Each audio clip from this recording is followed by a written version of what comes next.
and welcome to perhaps the most important episode of House of R. I'm Joanna Robinson.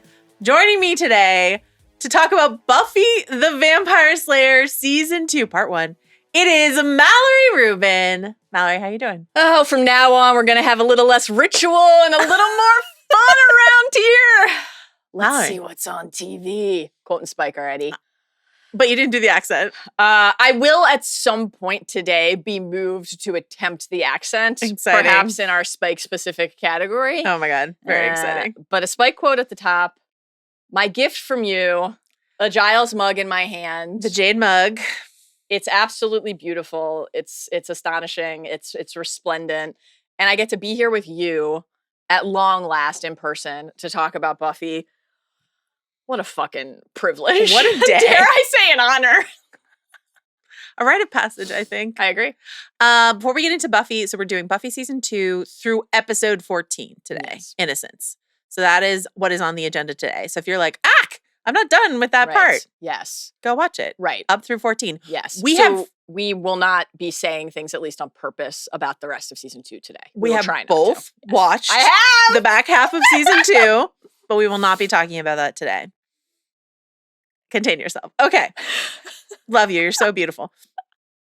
Quick program reminders. We should say the Midnight Boys. Pew, Pew, pew. pew. If you're listening to this on a Thursday, just yesterday did the Gen V finale. Yes. Next week, they're going to be checking in on Star Wars Visions. Ugh. So a show that you were just talking about. Can't wait for that.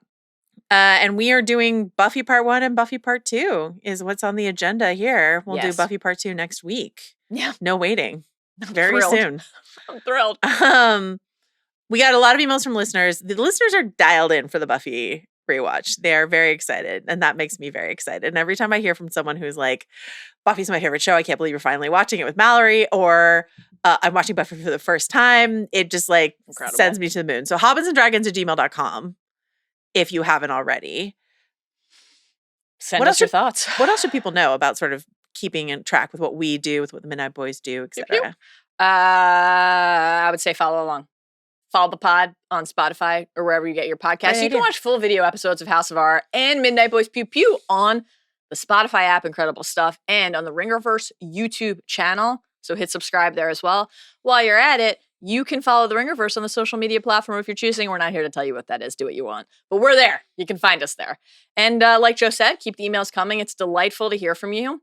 It is delightful to share this experience with each other and with all of you. It's genuinely a thrill. This is like our favorite thing that we get to do. Yeah. And we have all sorts of other exciting things that are coming up too. We're like not that far away from the Frankenstein movie. We're not that far away from, I can't believe I led with Frankenstein instead of like Stranger Things. I know. I was like, she's gonna say Stranger Frankenstein.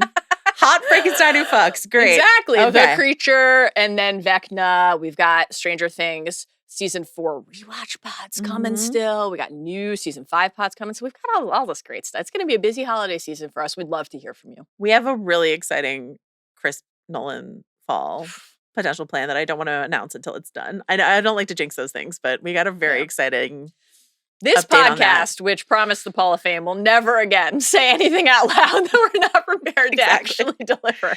Feels like a curse. Okay. In the inbox, the Yes. hobbitsanddragons@gmail.com inbox, Mhm. amongst the many other Buffy emails we got a ton of questions for people both there and in the comments of what is your plan for the television series Angel? Buffy yes. ran for 3 seasons and then 4 more seasons after that. But after season 3, Angel gets a spinoff. Oh, that's Sorry. where it was slotted. Okay. Sorry. That was, I guess I should didn't not have know said that. when that happened. But anyway, at a I've certain been wondering if that was set contemporaneously or if it's set in a different period of time, but I don't actually want to know the answer. But I want you to know that I'm thinking about that. I'm wondering. I punched the mic yeah. because I'm moving my hands a lot. Because I told you something you didn't know, and I'm sorry because I should have known that you didn't know that. But anyway, I actually feel weirdly better about that information than if I knew it was like after everything. Because Yeah. then that makes me, but this is the question. yeah, right. People are like, are you guys going to bounce back and forth? Like, what's your plan? We don't know what we're going to do, is the Right. point. yeah. You can easily just watch Buffy all the way through and not Okay. watch Angel. Yeah. And then I can hear the emails coming saying like, no, you can't, you have to. So we will see. Interesting. Okay. So is there a world where we would do multiple seasons of Angel in the middle and then resume Buffy? Or would we do all of Buffy and then go back to do Angel? That's the question. It's a question. Let's table this until after season 3. Sheesh. It's a question for future Mallory and Joanna. Boy. I know. It's a lot of questions. Today, without question, season 2, episode 1, When She Was Bad. Season 2, episode 14, Innocence. I'm thrilled. In the inbox, we got a couple emails because we were asking folks, what is the bronze exactly? Yes. And how is this a viable business model, et cetera, et cetera? Yeah. And what I love is that we got a couple emails from people about their experience with like something bronze-esque. Yeah. But we got one from Baltimore and one from the Bay Area, Incredible. from like Sonoma County, actually. And Amazing. so Fedra wrote in to talk about this place in Baltimore, a place in Fells Point. Love Fells Point. Love Fells Point. A waterfront commerce area called Funk's Democratic Coffee House. Not familiar. Sounded amazing. I don't even know if it's still open, actually. But like, she said for a good while it was open 24 hours. Imagine like wandering into a bronze-esque place at like 3 a.m. Sounds great. What a joy. And then Tom wrote in to talk about railroads in Railroad Square in Santa Rosa, which I know where that is. There was a place called Cafe This ! And I got in the 90s. And I gotta say, I miss a business with an exclamation mark in it. So both these places sounded like really, truly amazing. And I have to say, there's this like, okay, I don't know if you've ever had, maybe your Q's book club says this sometimes. Yeah. I feel like any group of sort of, this is a very millennial coded thing, is let's all get property together where we all have a house on the property. Is that like family compound? Yeah, Absolutely. family compound. Oh, yeah. That's like, every time I hear someone say like, I have this idea to do with my friends, I was like, yeah, everyone's a commune, actually, especially with housing prices being what they are. The other dream I've heard a million times over is I want to open a coffee shop / bookstore / bar where we do events. Yeah, sure. That's like a thing. And we've talked about it. I mean, now it's clear to me we're not the only ones who've talked about it, but I do believe that we've talked about it. Is Angel part of our future? I don't know. But House of Reeds is happening? That's locked. Okay. I think. Basically, we want to create just like a community place that I guess is kind of bronze-esque. Anyway. I was shaken to my core this season when the Sunset Club and also like the mall featured prominently through these 14 episodes in this one Starbucks town, Joanna. The bronze obviously still dare I say, the beating heart of the entire experience. Obviously a crucial setting and many important events transpire there.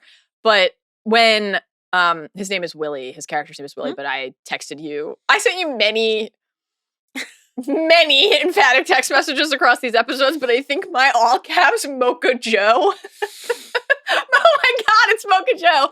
Curb Your Enthusiasm inspired text about Willie. But like, I'm like, this location, all of these places.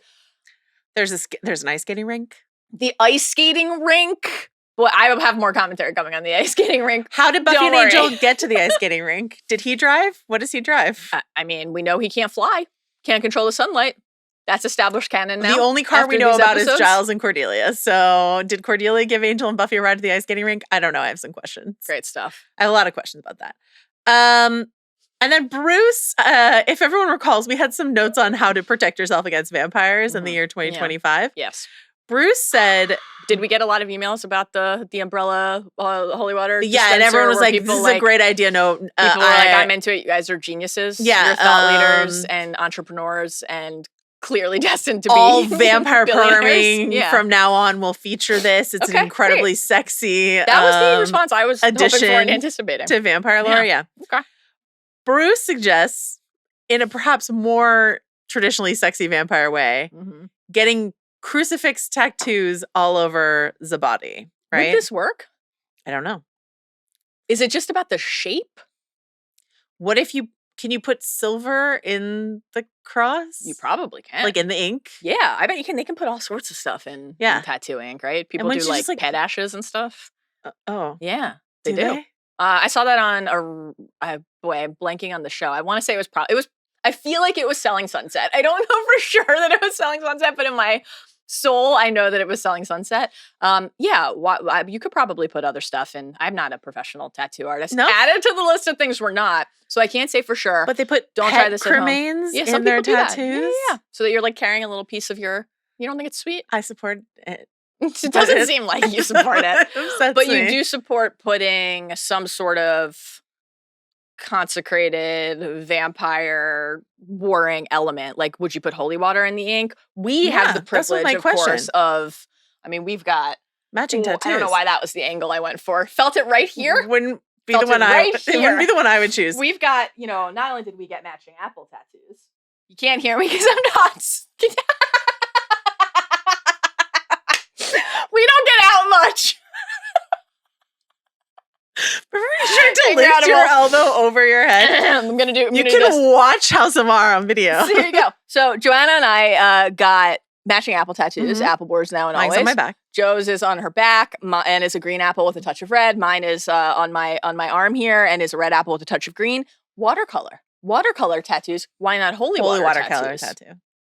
Great. Again, these ideas, we're just giving them out for free. And thank you, Bruce, for the latest bit of inspiration here. So cremains or holy water or silver. So in Bruce's suggestion, you're just like covered. Well, he said in tattoos, or is it more like a strategic? You put one here, you put one here. He said cross tattoo on the neck to protect against bites. I guess you would have to do like both. Oh, that's a good idea. On the sternum for those V-neck days. Yeah, sure. Cross tattoo on each forearm or the back of each hand. Cross tattoo on the stomach and cross tattoo tramp stamp for those bare midriff moments. Right. I mean, it's not for me. I'll say that, but I think someone should try it. What about just one, like on the back of your hand, so you can just sort of like, you know what I mean? Do you think it would work if you hid the cross inside of another shape? Let's try it. Only one way to find out. Why don't you get that tattoo and then we'll go find some real vampires. I am ready for my next tattoo. Can't wait to try to show it off on camera in a year and a half and tear my Achilles or something. What is it going to be? I don't know. I've been thinking for a while of the ocean wave. Yeah, the wave. The ocean. Gonna go down to the ocean, hon, with some Natty Bell, watch the airs. Your little minimalist wave. My minimalist wave, I still want. But is it next? I don't know. Is it time for like a Thrones tattoo finally? A dragon, a direwolf? Is it time for like something Lord of the Rings? I mean, next year is such a big Lord of the Rings year. We should wait until next year to do our Lord of the Rings tattoos. I got bad news for you, bud. Next year's in like fucking a minute.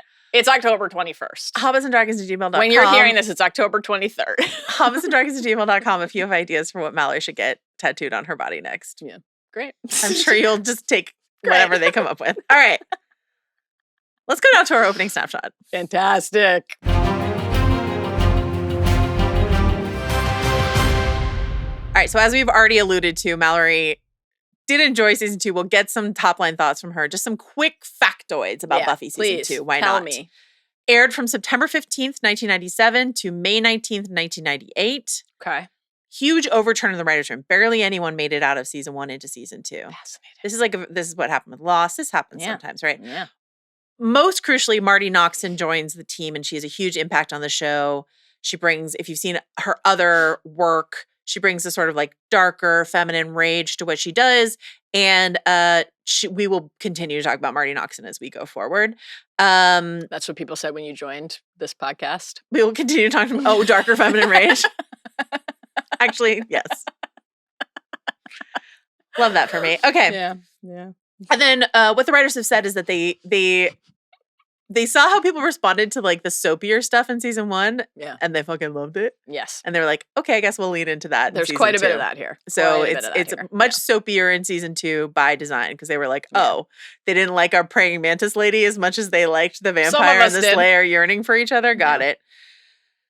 I just want to I'm going to do some continual reminders of what it was like to watch this in real time, week to week. Yeah. What it's like to watch like a 22 to 24 episode season in real time over the course of a year. Yes. So like you're watching Buffy season 2, fairly regular, through the first half of the season. Ted is the only episode to air in December. So like between end of November and mid-January, the only episode you have to keep yourself warm as a Buffy fan is Ted. Well, at the end of the day, could you quibble? Sure, but let me spin it around and ask you this. Is there a better time of year to really get to think about what it would be like to make a mini pizza? You bake it, but then you fry it. Olive oil and rosemary, if memory serves, and it frankly might not. You're a Ted fan. Ted had some good notes. Is that what you're saying? I did. Ted was a great.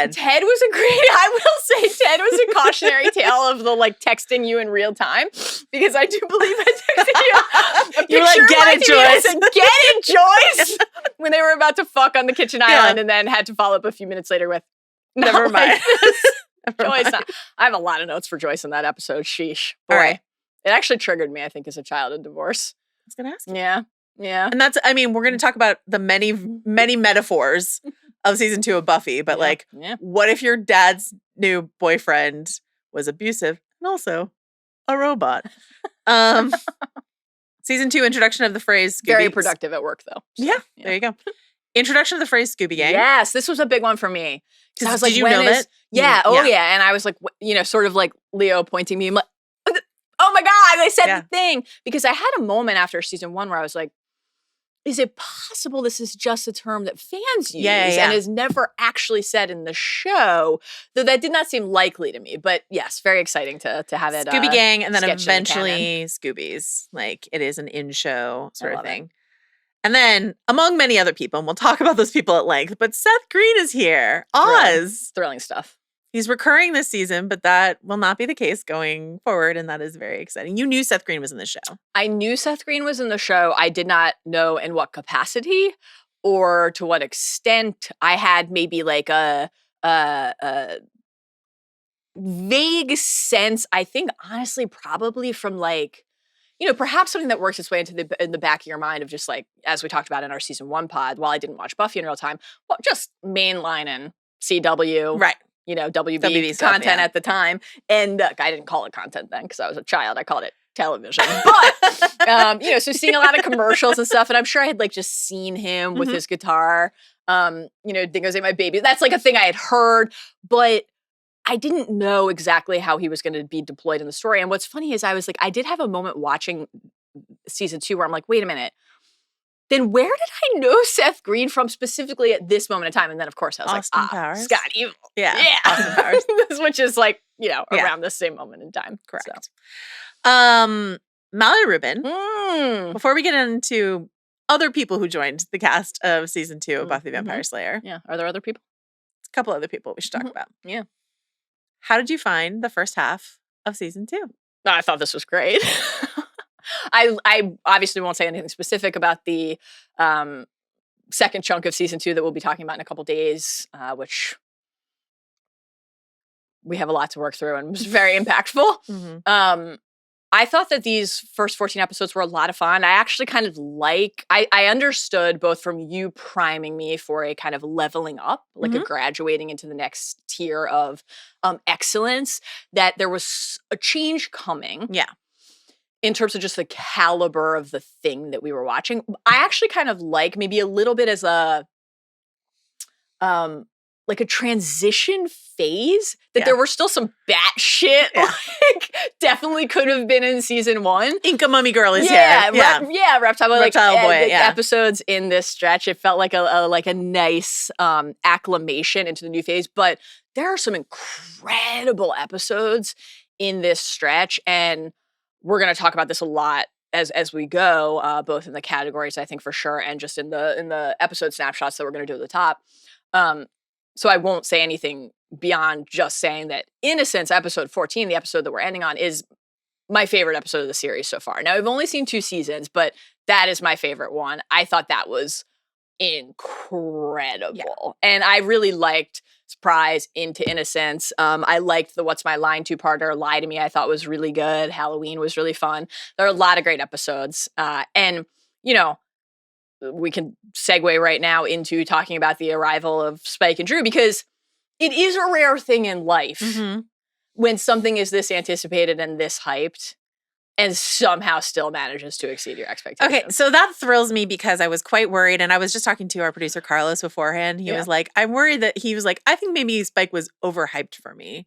And so I was worried that perhaps Frankly, I had sir, how dare you? No, but he has developed, he is ahead of us in his watch, and he has later thoughts about Spike, but he was like, in my season 2 experience, he's like, sure. I was worried that, I think maybe he was a little overhyped for me. I was worried that I had overhyped him for you, but James Marsters as Spike. Unbelievable. William the Bloody and Juliet Landau as Drusilla. Also very are meaningful. here. Also very meaningful. In School Hard, season 2, episode 3 is their intro to this show. Just unbelievable. I had no expectations at all for Drusilla, so that was just a complete delight for me. I can't wait to talk about all of the Spike. I'll spoil something for you for our categories today, because we're structuring the pod similarly, where we have the big picture, and then we're going to dive into our categories. Even by my standard, I don't know if I've ever been this undisciplined in pick one thing. I just couldn't, because there are so many good things. I felt it was a safe space to do that. Of course. Even by that standard, there is a Spike category, and it is framed around the moment. I limited myself, and it was hard. It was hard. I limited myself to 20. To 20. And I consider that was discipline. I consider that a love letter to me, because the name of the category is I'm just gonna read you Spike quotes. It's the 20 of them. The name of the category is the Joanna I get it Spike moment, right? You're gonna hear how I got it 20 times. 20 times. Yeah. I'd love to get it 20 Love times. it. I'd love to get it 20 times for Spike. Okay. Here's what Joss Whedon said about Spike. There's a little Billy Idol, a little Kiefer Sutherland in The Lost Boys, and every guy in a black coat. I really thought the peroxide would define his face better, though James does curse my name for burning his scalp. And James Marsters has many quotes about you're supposed to bleach hair. Well, you're not supposed to bleach hair at all, but you're supposed to do it every couple weeks, and they had to do it every 8 days. And he had oh my God. Open wounds on his head that they anyway. That sounds painful and terrible, but it is effective. I will say there is not, I think, a more transformative hair decision. Maybe the Eddie Munson wig on Joe Quinn, but that's a good one. Because if you hadn't seen Joe Quinn in other things, I think you see him as Eddie Munson, and then you see him in an interview, and you're like, oh wait, is that because it just looks a little different. Same with James Marsters. When he had his natural brunette hair, you're like, is that Spike?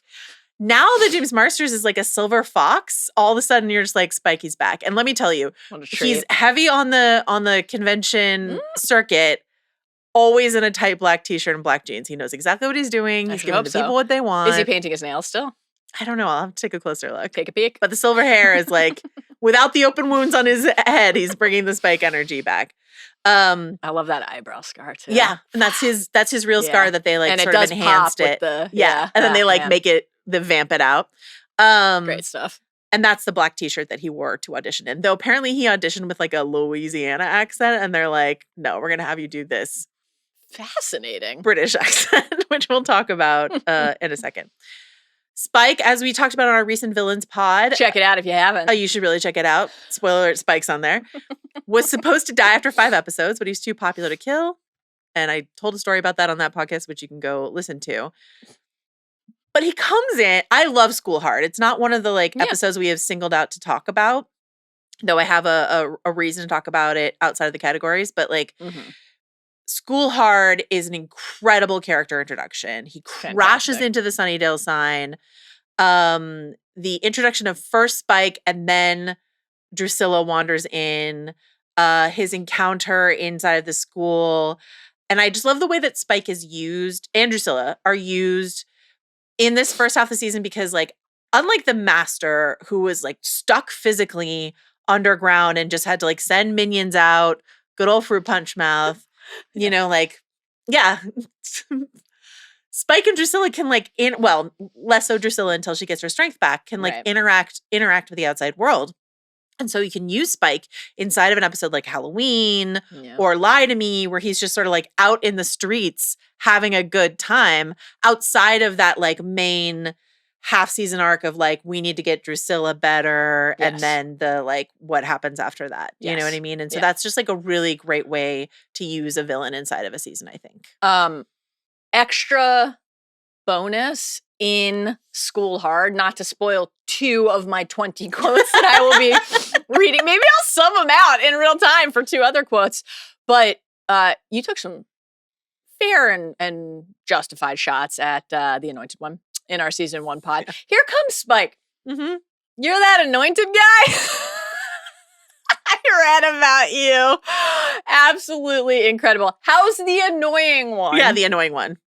It was so Great shit. hard for me Great to not shit. call him the annoying one The when we were annoying talking one about him in is so season funny. 1. I weirdly like that anointed guy better, but they're both incredible. The annoying one is so good. The way that he Great. just like dispatches with him and the way that like basically the writers acknowledge, we thought this would be great. Yeah. It wasn't that great. Right. But here's this much more fun guy to come and bedevil Buffy in season 2. So fittingly, Yes. anything else you want to say about this? Or are you going to save it for your 20 entries into the Spike category? Spike will come up a few times today. We've had versions of this with other pods where like every category you find yourself like, Oh, it's Steve again. boy, yeah, exactly. Steve Harrington is back. Yeah. Have you obviously had a lot of that with Spike where, and this is, I'm actually about to pivot away from that, but like, we have 18 categories today, something like that. Don't quote me on the number. I'll tell you, I have 20 Spike quotes coming. Well, now 18. I will sub those out, goddammit. The number of them where I immediately was like, this Spike thing. But then I was like, this Giles thing, this Jenny thing, this Willow thing, this Buffy thing. And you find yourself like in an experience falling in love with the show and a group of characters where you're like, my entire 3-hour podcast could be about this one person because I am so devoted to them already. But also, what about these 12 other people that I love and find myself so invested in so fully already? And the ensemble nature of the show, obviously we have our Scooby Gang, but then I really loved the introduction of villains that we wanted to spend as much time with this season. Yeah. And, I just can't wait. I'm trying hard not to say anything about the second half of the season, but like I just can't wait to see what the rest of the series has in store on that front. Yeah. And Spike is sexy and cool and charming and rude and sweet and tender and funny. And there's like this like whip smart way that he moves through every conversation in every room. And I found myself like, I actually don't know if this will come up in any of my categories, so it probably will, but I'll say it now anyway and then repeat myself. Wouldn't be the first time. So like swept up in the Spike Drusilla relationship because there is, and the judge I loved that moment where the judge came in and is like, you're lousy with humanity. Yeah, guys. You stink of human affection, emotion. jealousy. Yeah. Like they have a real thing with each other and that devotion and the care. Like those moments where Spike would just like reach out and put his hand on Drusilla's abdomen or something. Like you feel the history between them. Obviously this extra information that we get that like Angel is their sire, leading to possibly my favorite quote of the entire show so far, which I'll bring up later. I won't spoil yet. You were my Yoda! You were my sire, man. Just incredible stuff. Yeah, it's just great. Really, really great. In School Hard, the way that he comes in, makes fun of a vampire for claiming he was at the crucifixion, eventually does talk about like enough ritual, which is just like, again, a nice meta commentary on season 1 of like the master continually bringing in like, yes, we get the Order of Taraka in season 2, but like season 1 was like so many like this ancient order of vampire warriors or whatever. And Spike's like, enough of that. Right. So funny, irreverent, all these things. And then Drusilla wanders into that scene like a broken doll out of like a music box. And he's vamp-faced and his vamp face melts when he sees her into his human face. And it just tells you so much immediately about who this guy is and like, calls her pet and all this other stuff like that. And it's just like, Spike, what a creation. Okay. Which leads us very naturally, I think, speaking of Spike, into what we're calling season 2 Accent Corner Thunderdome. Yeah. This is Kendra, the Vampire Slayer. Yes. Versus Liam, aka Angel. We're just gonna do Kendra this half of the season. We'll do Liam next half of the season. But this suggestion came from our listener Maddie, who said, "Can I please request a segment about the many accents we hear actors perform in the upcoming seasons?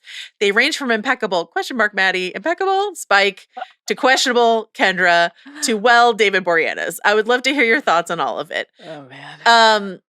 Spike, I will just say, I get hung up on bad accents and stuff like that. Spike is my exception. Like, There's- Marsters gets like kind of immediately much better than he is in School Hard, but it's never like an accurate British accent. No, but it is. It's consistent. Yeah, I was going to say, it Yeah. reminds me of the way we talk about something like in a fantasy story.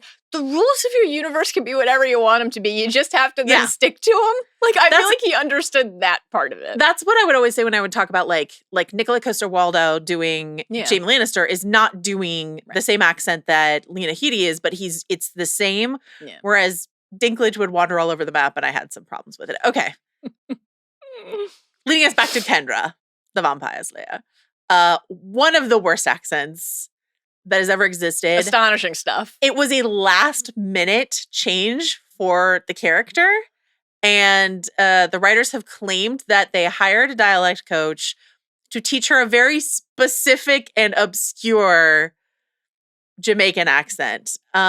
With absolute love and respect to Bianca Lawson, who is an ageless, beautiful woman.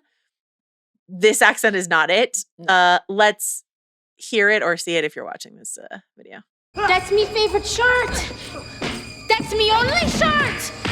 That's me favorite shirt. That's me only shirt is like one of my favorite lines in Buffy of all time. Anything you want to say? Obviously, again, we will talk about Liam next time. But anything you want to say on the Kendra front here? I think that your accent commentary summed up the feeling well. It's a perplexing decision that all parties made. Mm-hmm. In general, on the Kendra front. Yeah. Because it's just a great little twist. Right?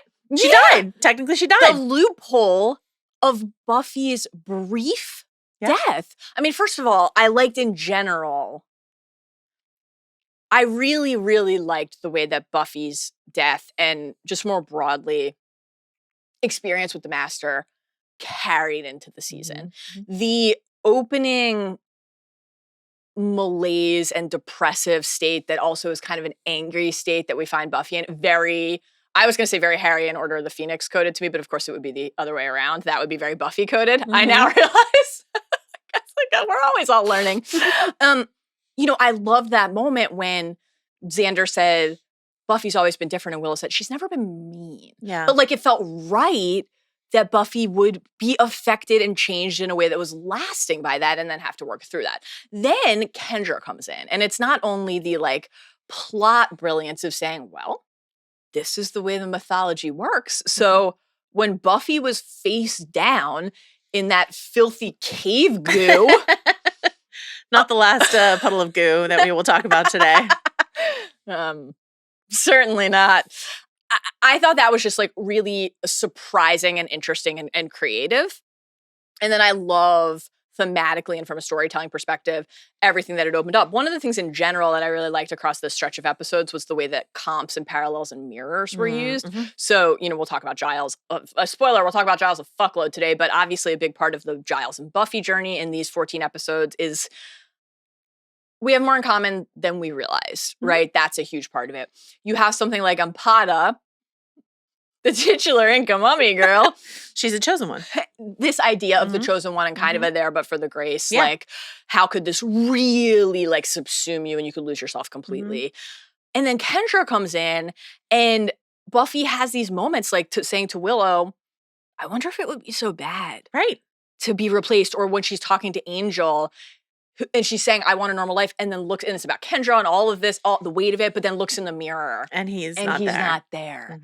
Right? And it's like, so the person you want that life with, normal, what does that even mean? Yeah. Right? And when something like that sees, and of course that's part of the point of the story, and any great story is like, there's no such thing. You have to kind of reject the concept out of hand. There is no normal, right? But that was all great, and I thought that even though Kendra was, in this stretch only in a couple episodes, like it unlocked a lot of rich stuff for Buffy to chew on. Like when Kendra said, you talk about slang like it's a job. It's not, it's who you are. But of course, a big part of our time with Buffy to this point is that Buffy's like, I want to go on a date. Like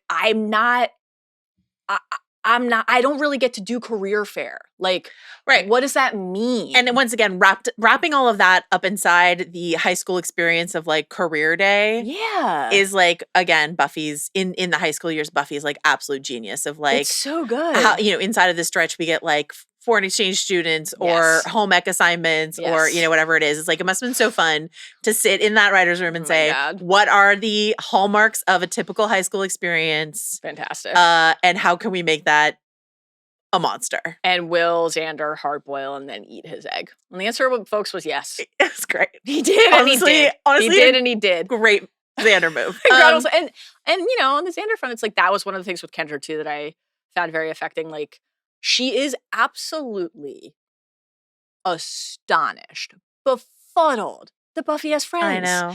And of course, Buffy being like, and she can give Kendra this lesson of like, my emotion, that's my strength. My friends are my friends power. are my strength. Yeah. They're my power, my family. Like, I thought that was all. Did the accent work? It did not. But did the character unlock a lot of interesting ideas? Yeah. I love Kendra. Yeah. I love her shirt. Accent. I astonishing. love her pants. I love a lot of things about her.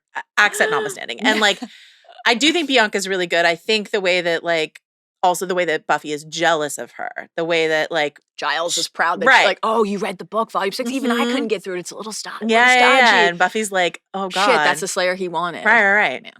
Really good. Good stuff. Okay. I did want to read this email from Robert.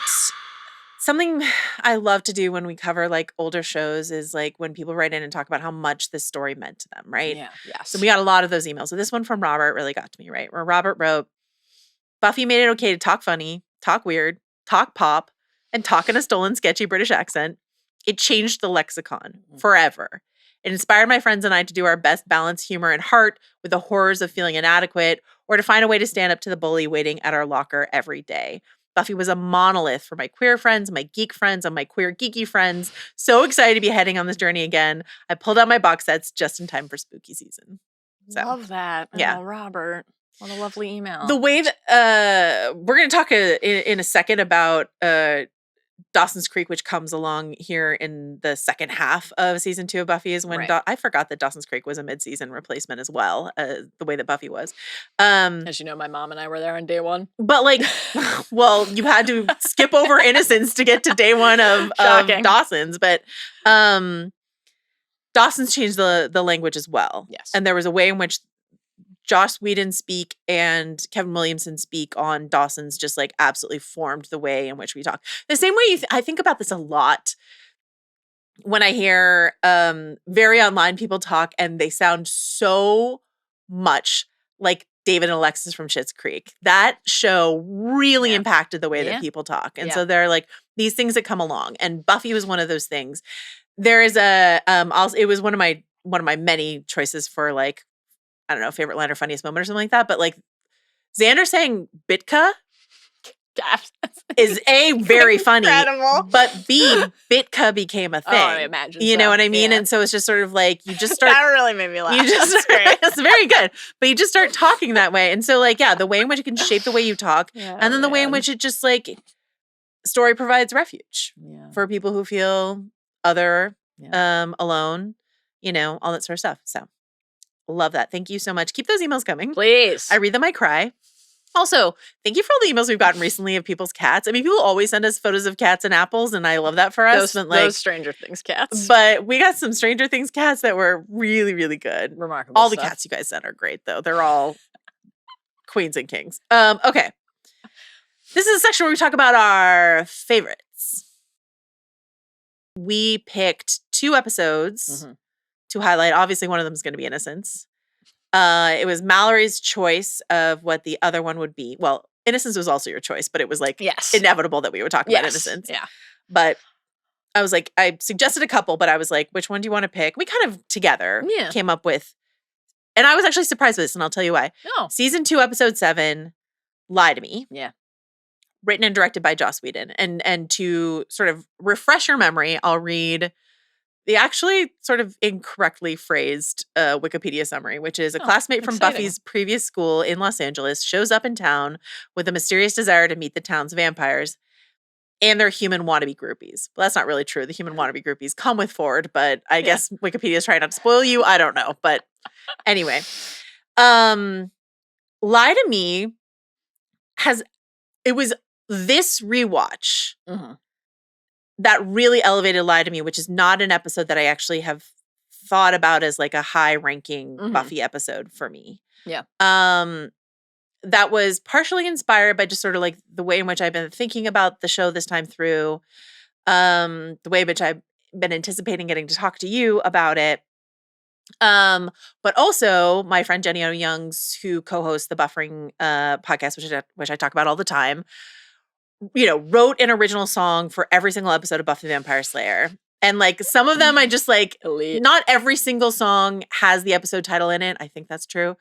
But they get stuck in my head. Like the Inca Mummy Girl one is like really catchy. So I just like sometimes hum Inca Mummy Girl to myself. The Bad Eggs one is really funny because it's just her like screaming bad eggs into the mic and it's very funny. But Lie to Me is one of the most beautiful songs that she's written. It's very haunting.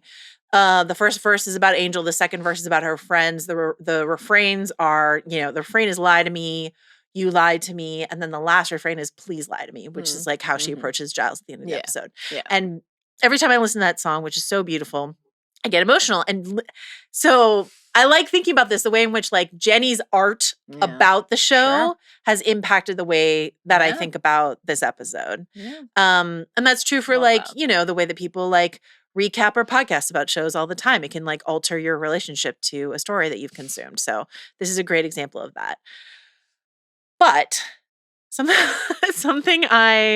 really good song. You should listen to it. But something that I didn't know until I was sort of digging into patterns across the seasons is that episode 7, this is episode 7, episode 7s are sort of famously bangers across the many seasons of Buffy. You have no frame of reference outside of Angel being episode 7 of season 1, which you loved.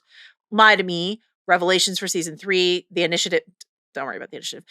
Fool for Love, Once More with Feeling, Conversations with Dead People. I know Once More with Feeling. Even I know that one. Yeah. That's the musical. Exactly. Yeah. So like these are like Fool for Love. Fool for Love is that clip of Spike that I played for you. I can't wait. In the Villains episode, right? And then Conversations with Dead People is a Drew Goddard banger. So they're not mid-season, because in the 22 episode season arc, mid-season finales were like a thing. Sure, yeah. Right? So What's My Line Part 1 and 2 is like, a mid-season finale sort of situation. So episode 7 is like partway through the first half of the season. And it's sort of like, to your point about when she was bad, the first episode of this season, every season Buffy is sort of grappling with the ramifications, the fallout of the previous season. Right. Sure. So every season, the first few episodes are this sort of like, man, that was tough. Yeah. I got to grind the master's bones to make my bread. Like it's just sort of like, I have to process this. Yeah. And then by season 7, we're really orienting towards what the rest of the season will be. And Lie to Me, especially as a perfect partner to Innocence, is a really good signal of a pivot towards what's to come. Yes. Talk to me about Lie to Me. First of all, Roswell Hive Rise. Yeah. Jason Bear. What a shock and a thrill to me. She's like, oh my God, it's so-and-so from Roswell. I was like, yeah, I just call him Roswell. Like, that's all. Colin Hanks is Colin Hanks, but that guy is just Roswell to me. That's who he is. I think that's why I was like, Roswell. Yeah. That was a very exciting thing. I think that what's my line part 1 and part 2 in terms of what we've already talked about with Kendra and those parallels and everything, what it led Buffy to think about with her career, her life, sacrifice, but also like power and responsibility, et cetera. That's significant, undeniably. But I think what I really loved about Lie to Me is the maybe slightly subtler significance of how the story explores the idea of trust. And, we've talked about this in many other stories. This has come up in like Black Mirror pods. It's part of why I find like Shut Up and Dance actually like unbearable to watch. this question of like, and now Ford is somebody from Buffy's past. It's not like this is Willow or Xander or Giles, somebody who is this embedded in her life currently, revealing themselves to be something other than what she knew them to be. But we get that too. And so it's connected to this larger through line of this stretch of this season of like secrets from the past and some sort of masked intention or hidden identity. You have the Jenny reveal. You have the Giles Ripper reveal. You have then Ford, and it's a different thing, but there's a little bit of this flavor of like, wait, do I know who anybody is? Do I know what either what was in their past or what might be driving them now to make a certain decision? And with Buffy and Ford, there's this like, there's a little bit of this hot dude who I used to listen to. I judge myself while missing iconic scene. I will have Willow being like, oh, that's what that's about. Yeah. Just great stuff. He comes in, he's cute, he's fun, they're flirting, Xander's jealous, and there's some, amid all the turmoil and the chaos of like, where do I fit not only in high school or in the great canon of fabled slayers, but just in my own skin, in my own life. And then there's something familiar and comfortable that can anchor you. And then that person is a source of disruption. So I just really liked this, like, and I like that Ford, even though he is the cause of that, also we get a moment where he can like call Buffy out on her bullshit a little bit, right? Which is also important. Like when he's like, sorry, did I like interrupt your righteous riff by telling you why I'm doing this, right? And I think that that's obviously an important part of Buffy's development too, is understanding whether it's for good or ill, what drives other people. Everybody has their own shit. So I just thought that was really interesting, and it surprised me when he showed up. Obviously, you're like, something's going on, but it surprised me how, because he's only there for one episode, how like lasting those takeaways and lessons felt. Yeah. And then I just also like, because obviously we have the Buffy Angel relationship, and then you have immediately your draw as a viewer to Spike, but still it's like the vampires are the ones we're fighting. And then, you have something that simultaneously is more traditional, but inside of this story, a little bit more foreign, of like the lust and the longing, the people who are like, actually, I crave this, the Guillermo, like what we do in the shadows. When will you just turn me? And obviously Ford has his reasons, but I thought it was interesting to get that kind of like different energy, this idea. It makes sense to me that when the supernatural is this prevalent, that there would be a club where people stood around in laughable, as is called out, capes, and say like, I want to live forever. So I just thought the episode was overall really, really fun and really good. I think that I love everything you just said, and I think that brings up a couple things. One, the groupies, shout out Chantel, shout out all of them. Similar to Spike coming in and making fun of the stiff, like, ritual fuddy-duddiness of the Anointed One's reign, or Spike in School Hard saying, are they still falling for that Anne Rice bit? So the show is engaging in what are your ideas of a vampire story, right? And so we're here to say this is not your mother's vampire story, right? Like, this is not a vampire story that you've seen before. We're going to make fun of that kind of over-the-topness while being very over-the-top ourselves. You know what I mean? Have our cake and eat it too. But like, we're gonna have our villain of the week quote Bram Stoker to you, which is great. Great touch. Yeah. But also the seeds it plants for Innocence. Yes. The way in which it is a like very, Ford is just here for one episode, one and dusted, right? And like he unlike it's a one-off episode that like, they grab the book that comes into play later, and like Willow invites Angel in, and that, is something that may come up and stuff like that. Like, there are things that happen, and unlocking Angel lore is part of that, Angel's relationship to Drusilla, but it is still fundamentally a standalone episode. And unlike With Love and Respect, Inca Mommy Girl, or Reptile Boy, or Praying Mantis, or et cetera, it's not like a kitschy, funky little like monster of the week one. It is like profoundly deep, impactful roots.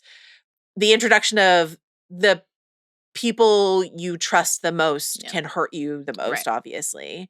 This small scale version of Ford leading up to the gigantic seismic Yeah. angel thing that happens in Innocence, coupled with I learning about what Angelus did to Drusilla, Yeah.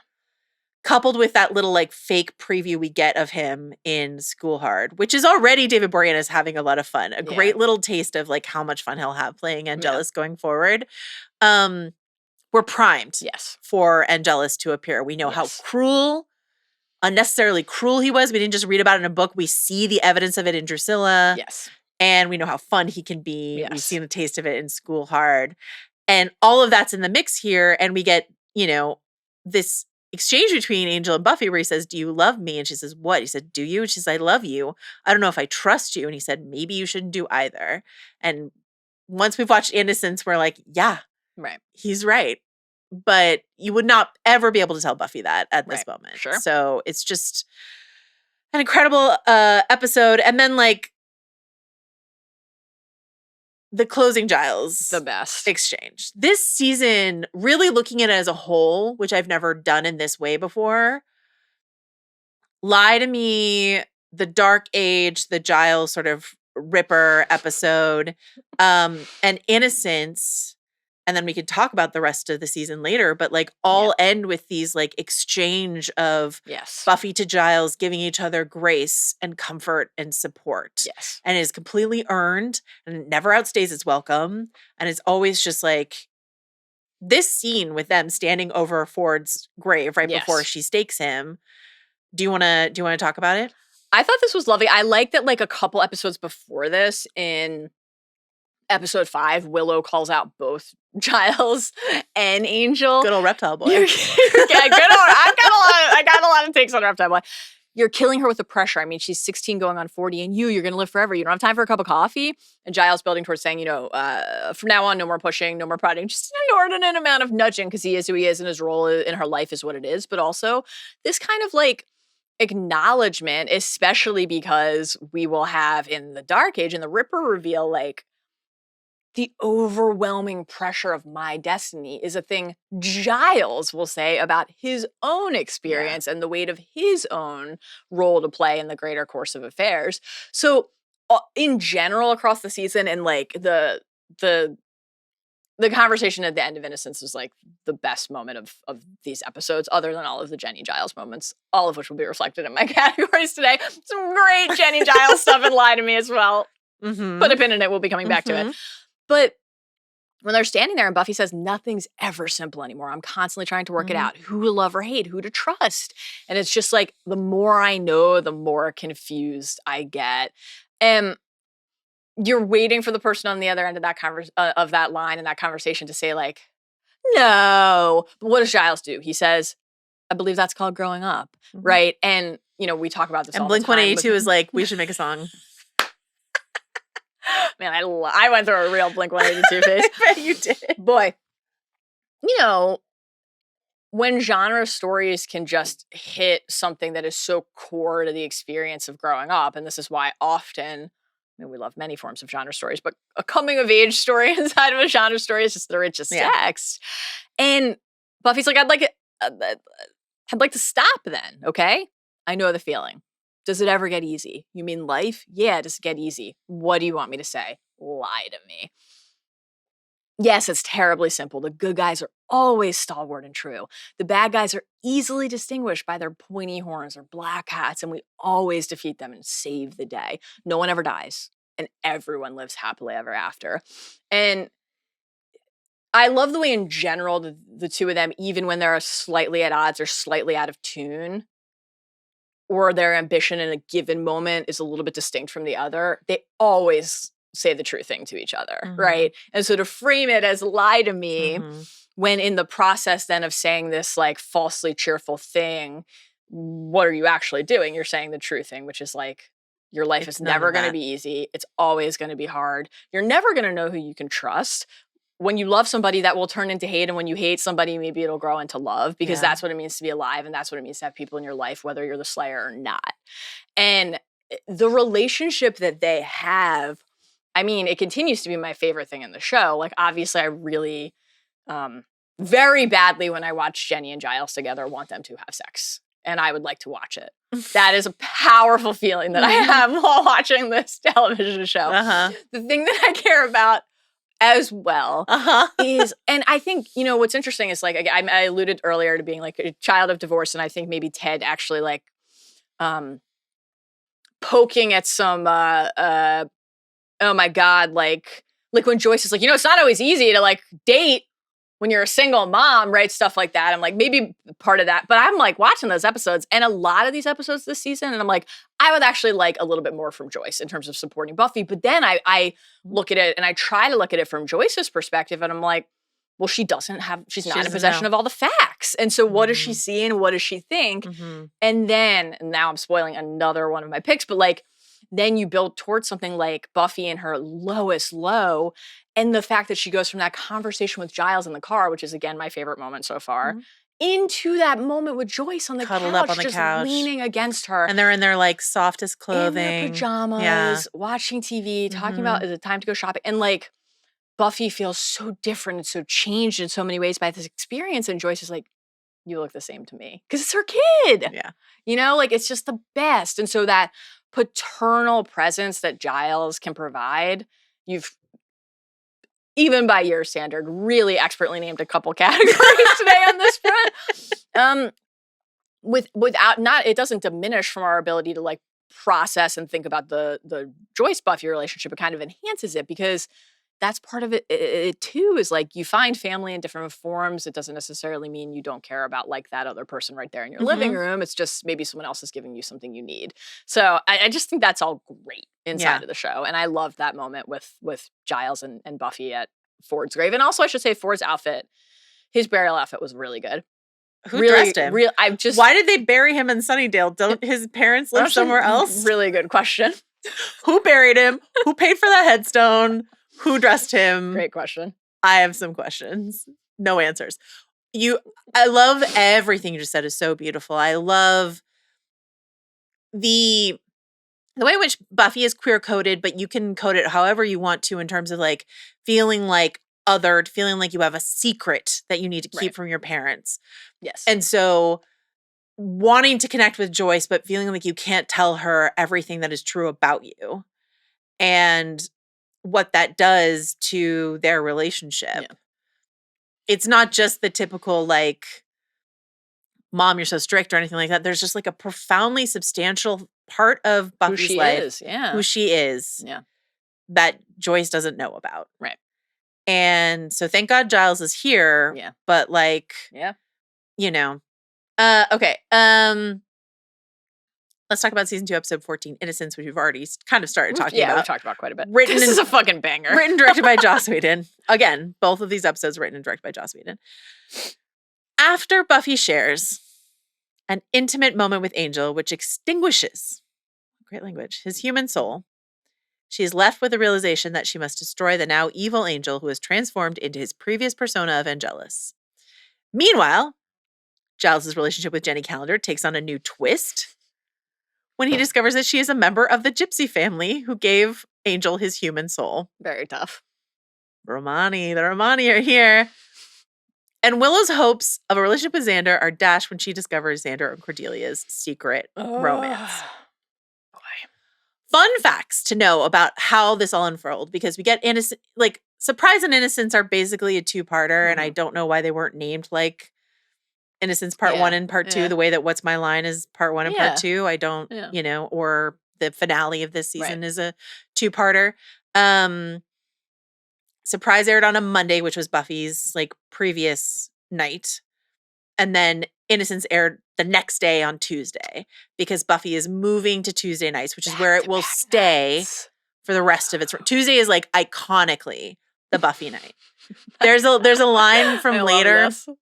There's a line from later in the show, many seasons later, and I won't even say the character's name because that feels, but, like, Blanks in Trouble must be a Tuesday is, like, a line from Buffy. It's just sort of like, we know that Tuesday nights are Buffy nights, right?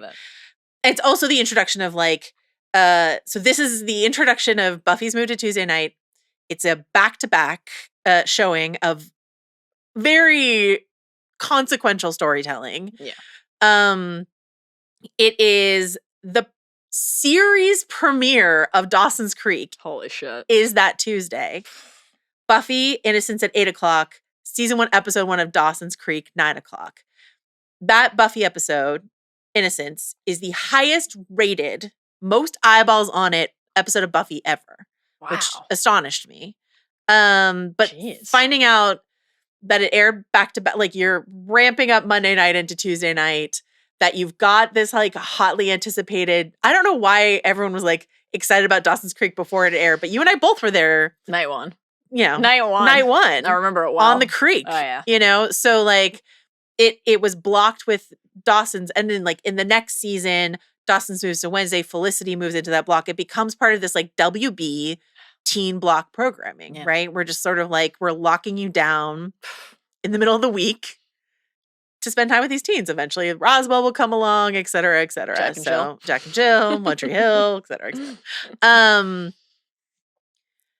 This one of only 2 Creative Arts Emmys the show would ever win for makeup on The Judge, I guess. Bizarre. That would be my guess. Everything about what you just said is bizarre to me.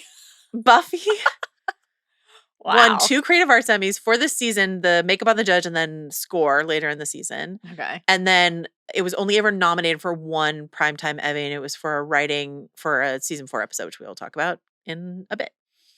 Which season 4 episode? Why would I tell you? I just want to know if it's one of the ones I know. Which ones do you know? Well, I don't remember if this is season 4 or season 5. I only know a few. I know a few titles Tell me of title. episodes. So there was like Once More with Feeling, which we already talked about. Hush. It's Hush. Is it Hush? Yeah. Hush. There you go. Yeah. Okay. Look at me, just absorbing things You via know osmosis You know without things. knowing what they mean at all. Did you notice man. that Brian Thompson, who plays Luke, he's very large in season 1, is also the judge? You know what? I didn't notice, and I feel like, frankly, given the amount of time we spent talking about not just Luke, but specifically how large he is and how tight his outfits are, I probably should have noticed.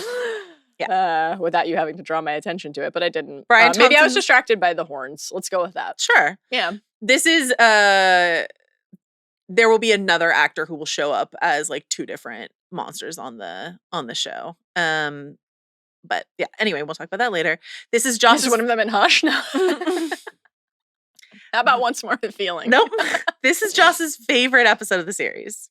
I mean, I have a lot more to watch, but this is my number 1 right now. This is just the, like, I don't know, I would go buy a lottery ticket the day I came up with this idea. Yeah. We're going to have Buffy and Angel have sex for the first time. And in some really fun prophecy writing, 1 true moment of happiness means an orgasm. Yeah.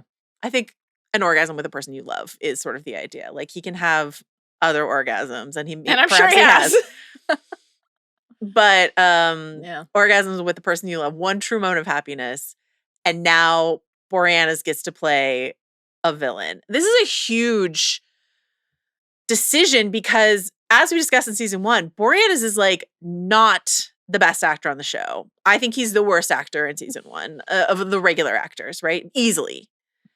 And is better in season 2, but is phenomenal as Angelus. Incredible. And again, we got a taste of that in School Hard when he does the little like pretend bit with Spike, but they have to have already come up with this idea by the time they shot School Hard. And so banking that Boreanaz could like make a meal out of this, and it absolutely pays off.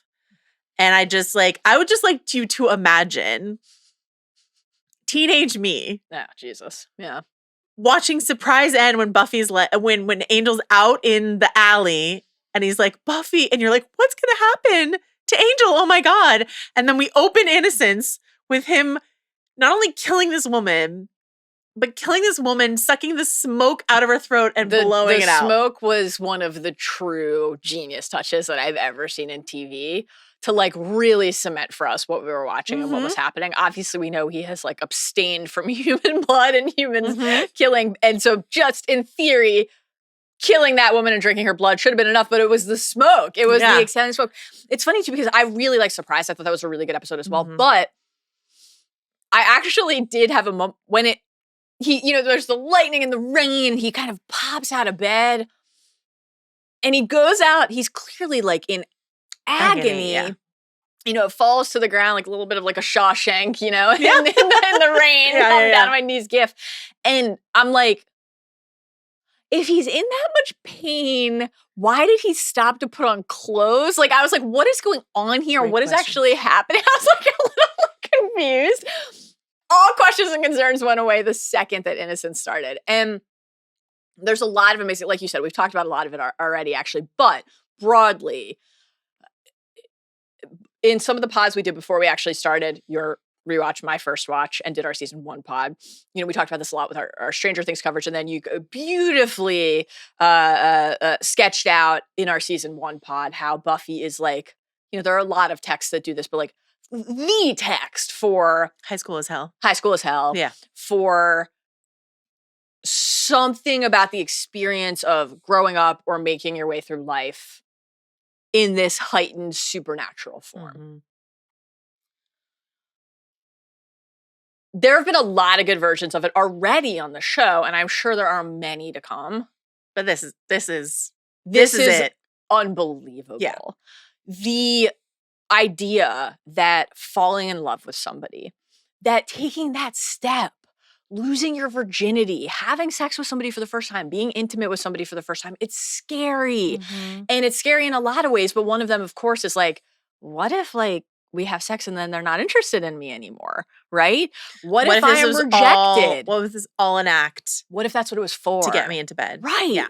And then he's gone.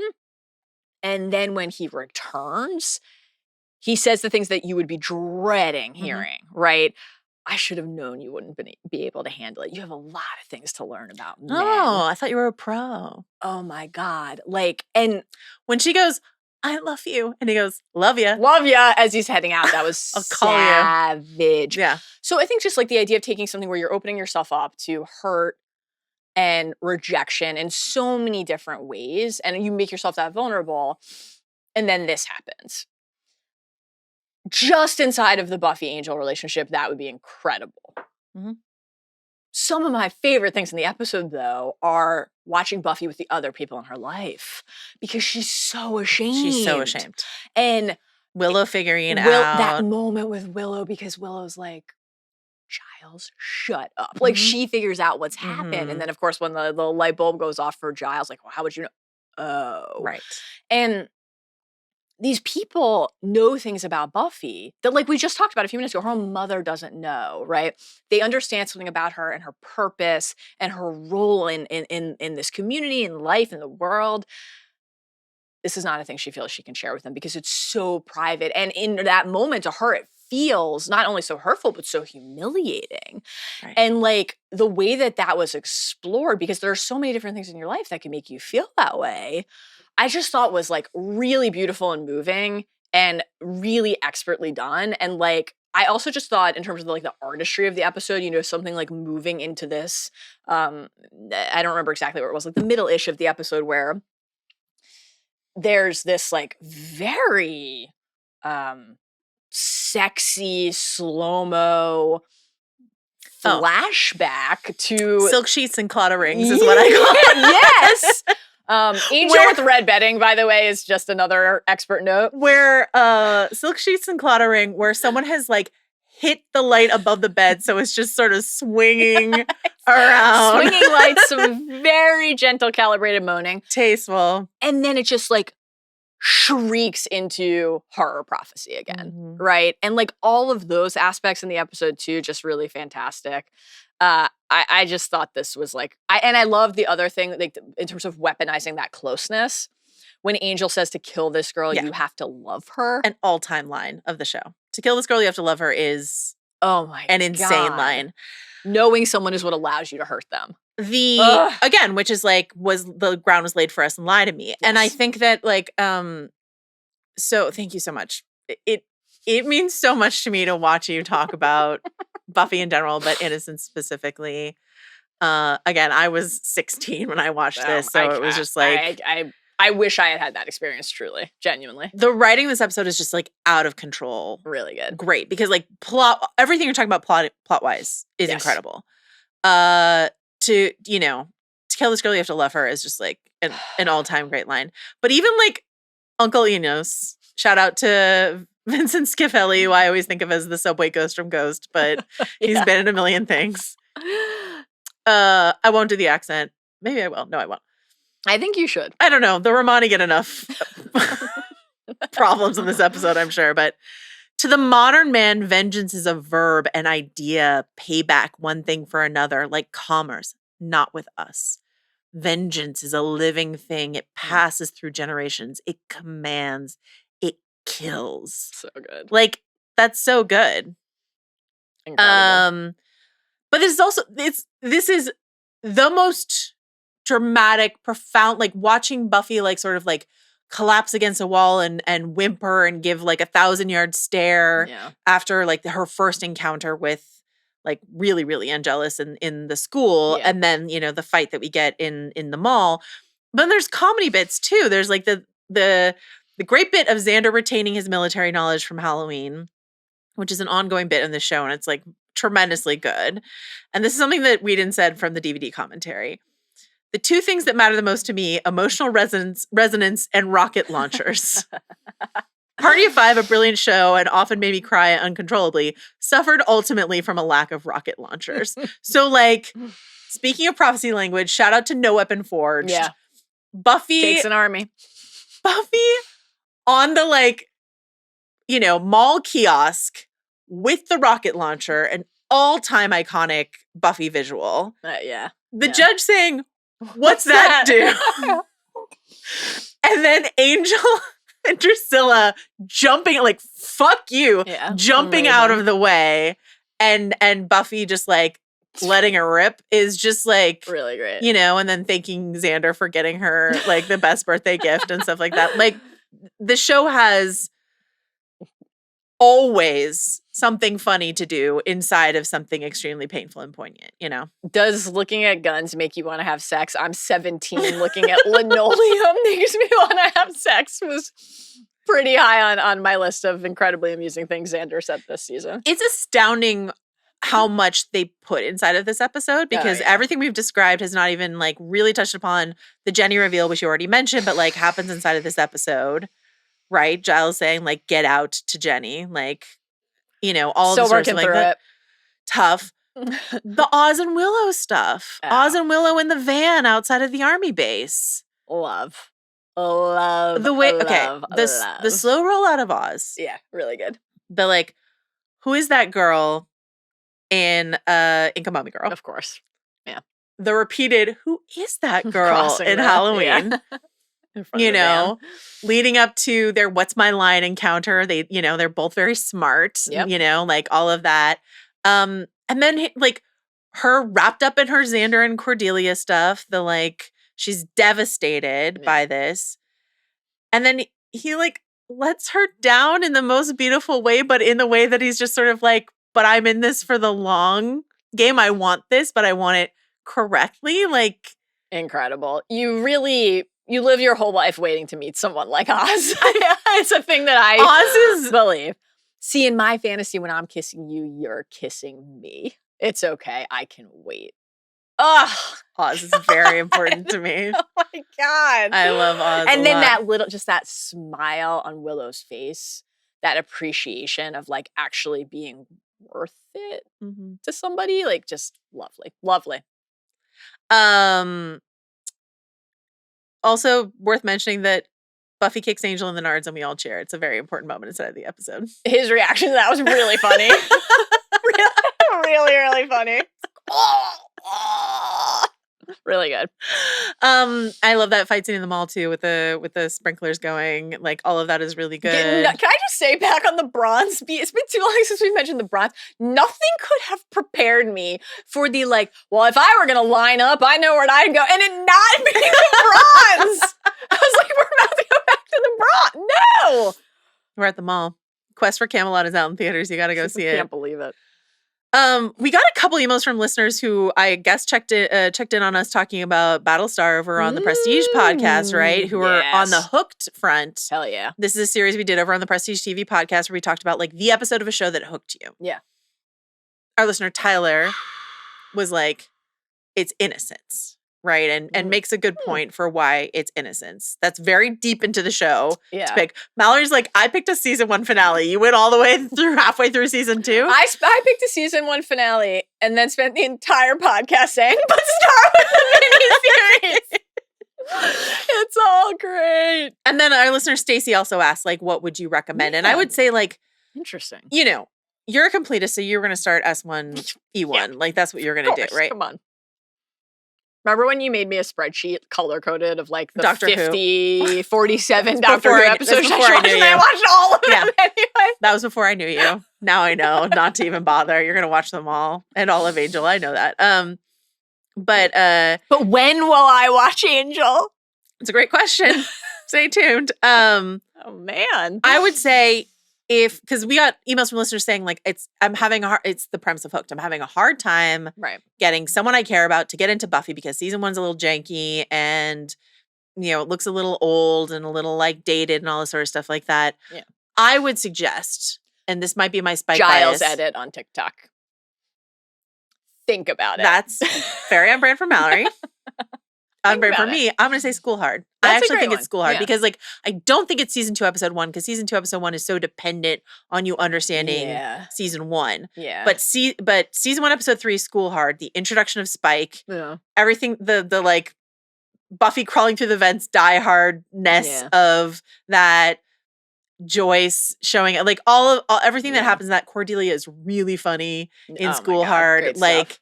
That is, I think, a really good introductory. You don't need to know the mythology to understand what's going on here. You get to luxuriate in Principal Snyder. Yeah. PCP! Was that fun for you? You're like, oh, Snyder knows. There's a conspiracy afoot. You know before was this before we started recording or was this on mic? I can't remember. It's the same. Scary. Was it before the pod that you asked me how much I was like treading with care with Googling stuff? Yeah. So that's an example where I'm like, I just want to Google.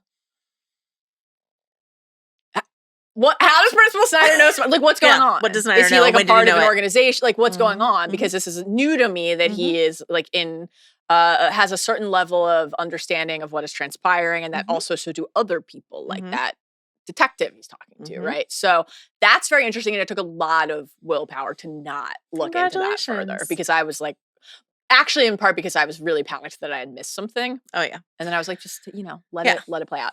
So on the Hooked front, would you consider if there were like a diehard football fan in your life, like Jenny Calendar? Oh, some assembly required. Some assembly required. Like, wait till you watch Daryl run. How'd you feel about his mom crushing tape on Daryl? I mean, I felt pretty captivated. I can't believe we got this far without saying some assembly required. I know. I enjoyed seeing the Sunnydale football uniforms featured so prominently, like a real, we had seen obviously in season 1, dodgeball, etc., cheerleading. It's a real USC color scheme, but like you really got to see it out on the field there. Yeah. I do have some questions about the offense that they were running with Daryl, based on some of the third and long insights that we got, but I'm content to let that be. Okay. I think that Daryl's mom, that was actually pretty sad that she was just watching highlights of her not dead, actually, reanimated kid and not looking, a few feet to the left where there were a lot of signs that said, don't come in this basement. I have turned Daryl into the epidemic of high school football concussions was an undead zombie story? Sprinkle in a little rock climbing and you got an episode. There you go. All right. Anything else you want to say about Innocence before we go into our... I'll return to it in a few of my categories. So we'll as I'm sure you will, we'll come back to it. But no, I think that it was just beautiful and like very... I don't think it is an overstatement to say it was like profound, truly. So I really, really loved it. I loved rewatching it, but I was like pretty breathless after watching it for the first time. Like I texted you right away. I'm like, that was my favorite episode. So Yeah. yeah, I'm excited to continue to go back to it in like the full context of the character journeys. My impression too of your rewatch of season 2, you're such a pro that you've already watched the season twice, is I think the episodes we're talking about today. Yeah. I think you liked Surprise better the second time, perhaps knowing what it's leading into for Innocence. Because I feel like when we first talked, you were like, Innocence, oh my God, blah, blah, blah. And I think I was asking some questions about Surprise, and you're like, yeah, that's fine. But I think once you like know what's coming, all of that like doom swirling around it is, you know, definitely very special. Okay. Really great. All right. So these are our perhaps 18, who's to say, superlatives that we have awarded. A lot of the same ones that we've deleted a few and added a few. So yeah. I'm excited. Let's start. I also have many smuggles for this. This is like, it's a near impossibility too. I mean, frankly, it would be a farce to even pretend like we could limit ourselves to one for most of these. I did for some, but for many I did not. And we have a couple clips, not a ton, but a couple clips. Okay, so let's start with a classic favorite line. How could you pick just one? But what do you got? Okay, so this is an interesting one where like I did not put, I think I only have one nominee here that also appears in another category. So it's self-selected a bit because I actually saved this for last. Like I wanted to do my Spike moment first. I wanted to do my Cordelia moment. Like funniest moment, emotional moment. Exactly. All that said, I have a pretty robust selection. Okay, so I'll rapid fire them and then we can maybe pick together, or I'll in real time feel what like moves me to name it champ. Favorite line. Okay, season 2, episode 2, some assembly required. I don't know why I'm laughing. This is actually really sweet. This is Angel saying to Buffy, yeah, but he's in your life. He gets to be there when I can't. Take your classes, eat your meals, hear your jokes and complaints. And here's the line. He gets to see you in the sunlight. That rocked me. Holy shit. He gets to see you in the sunlight. Angel, technically you could too. You just have to be in the shade while you're watching her. Just saying. I thought that was lovely. And you get kind of like, you play off that idea in humorous moments like Willow saying like, you can, like not during the day, but like there was something so just simple and lovely and heartbreaking about that idea and the distance between them. Another banger of an episode, season 2, episode 5, Reptile Boy. Told you I'd have some Reptile Boy content coming. Willow asking Angel for coffee and saying, okay, sure, it's hot and bitter like a relationship. Banger. Fucking loved that. Really good, really good. This is my repeat. I have this coming also in my robust set of Cordelia offerings. But I couldn't leave it out here because this is incredible. Season 2, episode 6, Halloween. Cordelia saying, look, Buffy, you may be hot stuff when it comes to demonology or whatever, but when it comes to dating, I'm the Slayer. You texted that to me. You loved that. I loved that. That was so good. Very good. Lie to Me, season 2, episode 7, Giles saying to Buffy, you're not by any chance betraying your secret identity just to impress cute boys, are you? Oh my God. Thought that was great. Fair question. Also, who among us? Season 2, episode 8, The Dark Age, Buffy saying, I think he was drinking. Jenny saying he was home alone drinking, and then Willow saying, but tea, right? I guess I could have put that in Funny's moment, but it is actually such a heavy scene. I don't know if this will actually come up today, so let me just take the opportunity now to say how deeply I appreciated getting this many glimpses into Giles's home life, even in harrowing circumstances. I now know what kind of pajamas he wears.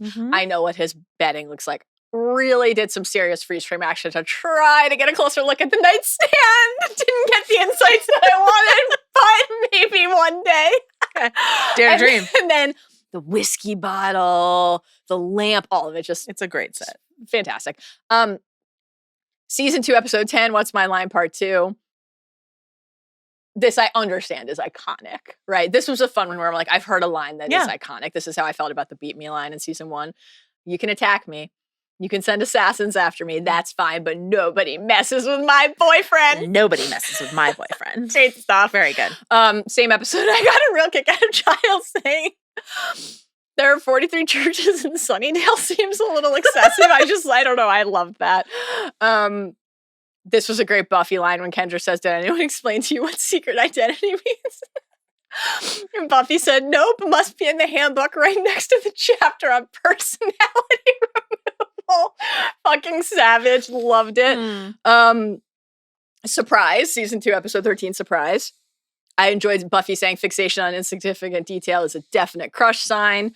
I got a real kick out of, even though I love Giles speaking beautifully and eloquently and poetically. I really enjoyed when Xander was like, again, so many words.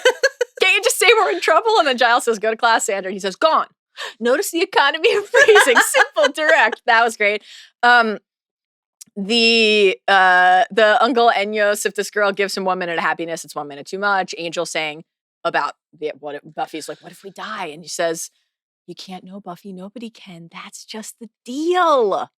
Only 2 left. Not to derail this, and I don't mean to. But something I forgot to talk about in our Innocence stretch was... Tell me. Does the Kalderash tribe's curse make a ton of sense to you? So they never considered that an insouled vampire could possibly feel a moment of happiness. Well, but why would that be the thing? Like, why would there be... But then there's that moment where he's like, and then I realized it was always like this. It was designed that way, right? Like, so he's torn. He has the curses that. I think I wound up understanding it thusly. The curse is that he will be tormented because he is allowed to feel. Mm-hmm. He is forced to feel. Right. And so he carries the weight of all of these horrible things and also is constantly like confronted by suffering. Mm-hmm. We got a lot of brooding. A lot of brooding. Then, because his soul is restored and he can actually feel attachment, he can grow to love somebody like Buffy. Then he can know when he blows his load, such a moment of bliss and euphoria and deep, and I mean deep connection to somebody. Yeah. That he's like, Silk oh my sheets God. pure happiness.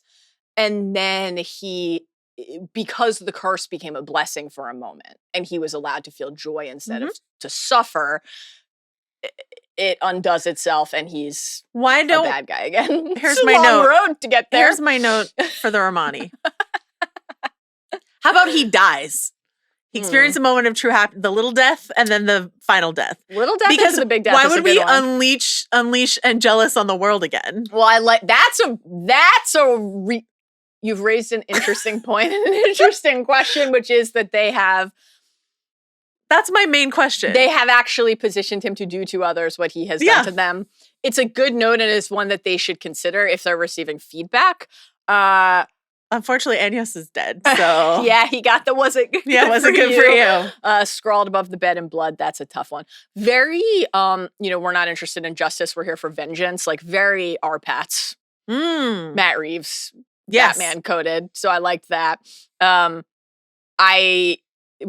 other 2 that I have, we already shared, which was the judge saying to you 2 stink of humanity. Yeah. You share affection and jealousy. And then the other uncle quote, the one you already read, the vengeance is a verb and idea one. So those are my many nominees. I don't know if I can pick. What's yours? Okay. Or what are yours? I have 2 like funny-ish ones and then 1 like serious one. So I have 3. Paltry. Incredible restraint. Paltry. This one always just like makes me laugh a lot. Principal Snyder says, there are some things I can just smell. It's like a 6th sense. And then Giles says, no, actually, that would be one of the 5. So good. Yeah. Great.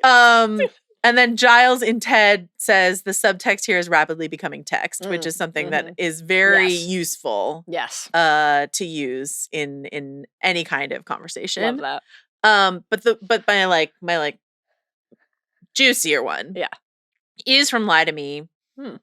Buffy says to Ford, you have a choice. You don't have a good choice, but you have a choice. I love that. That's a great one. I love that line. That's a great one. I love that line a lot. What are you thinking? You don't have to choose. Now I want to pick that one. I really love that one. I feel like I should pick a Buffy line here because like I have Cordelia and Giles and like everyone else elsewhere.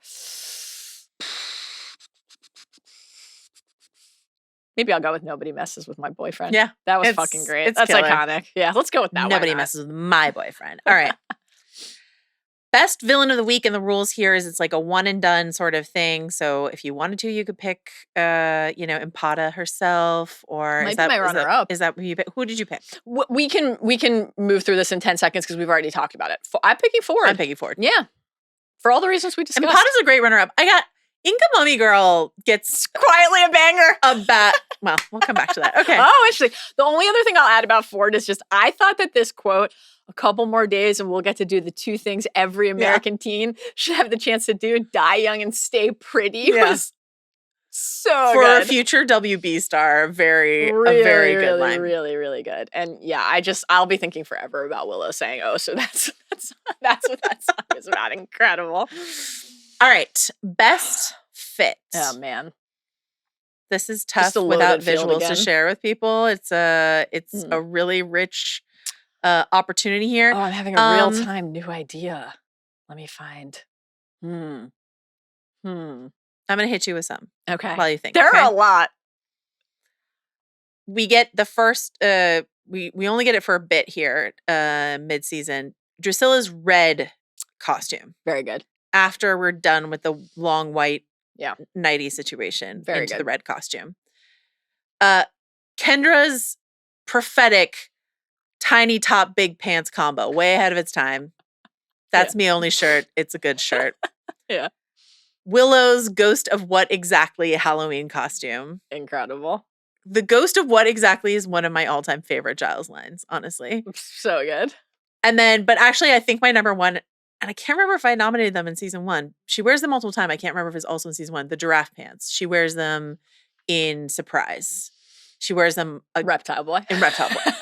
The giraffe pants. It's really good. They're so iconically. That's what I thought you were going to pick because you texted about them. Yeah, the giraffe pants. And it's actually like, but I'm obviously Buffy does sometimes repeat after. I'm always like, oh, Xander's wearing his plaid pants again. Like, but Buffy, and this is of course, you had told me there would be some explanations coming, and then we got them. Like her dad is like, I bought her all this shit. Yeah.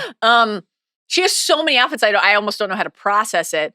The repeating giraffe pant, it really anchored me. Yeah. Like if you had these and you were 16 turning 17, you would wear them again. It'll come back up, but like Willow has multiple backpacks in this season. And that's like, that one is like, I had the same backpack for like, oh dude, you all rocked of high school. Jansport for a while. Then the LL Bean era came. Yeah, I stuck with my Jansport. Interesting. You never did the monogrammed LL Bean. No, but I did main pocket, little pocket Jansport, and then I moved into double side pocket Jansport. Yes. So same actually. My would we call it cranberry? Yeah, I think a cranberry Jansport. When that double pocket cranberry, when the Jansport. zipper tore, when I wore it into the ground, it was actually like. I'm like getting sad. They felt like an end of something meaningful. Then I moved on. And that's part of what you have to do. But yeah, Jansports. Should I get a backpack? I was just talking about this the other day. You should definitely get a backpack. And so I've ordered a couple Carhartt totes that zip. You usually have like a little tote. My fucking laptop doesn't fit in my purse, but a zipper broke. Oh. So it's a calamity. Absolute calamity. Calamity. Backpack would fit with your Carhartt era. I know, but I can't. I think it might fit too well. I'm like, I can't your actually Nick Nelson. be mistaken for like a child, even though I dress like one.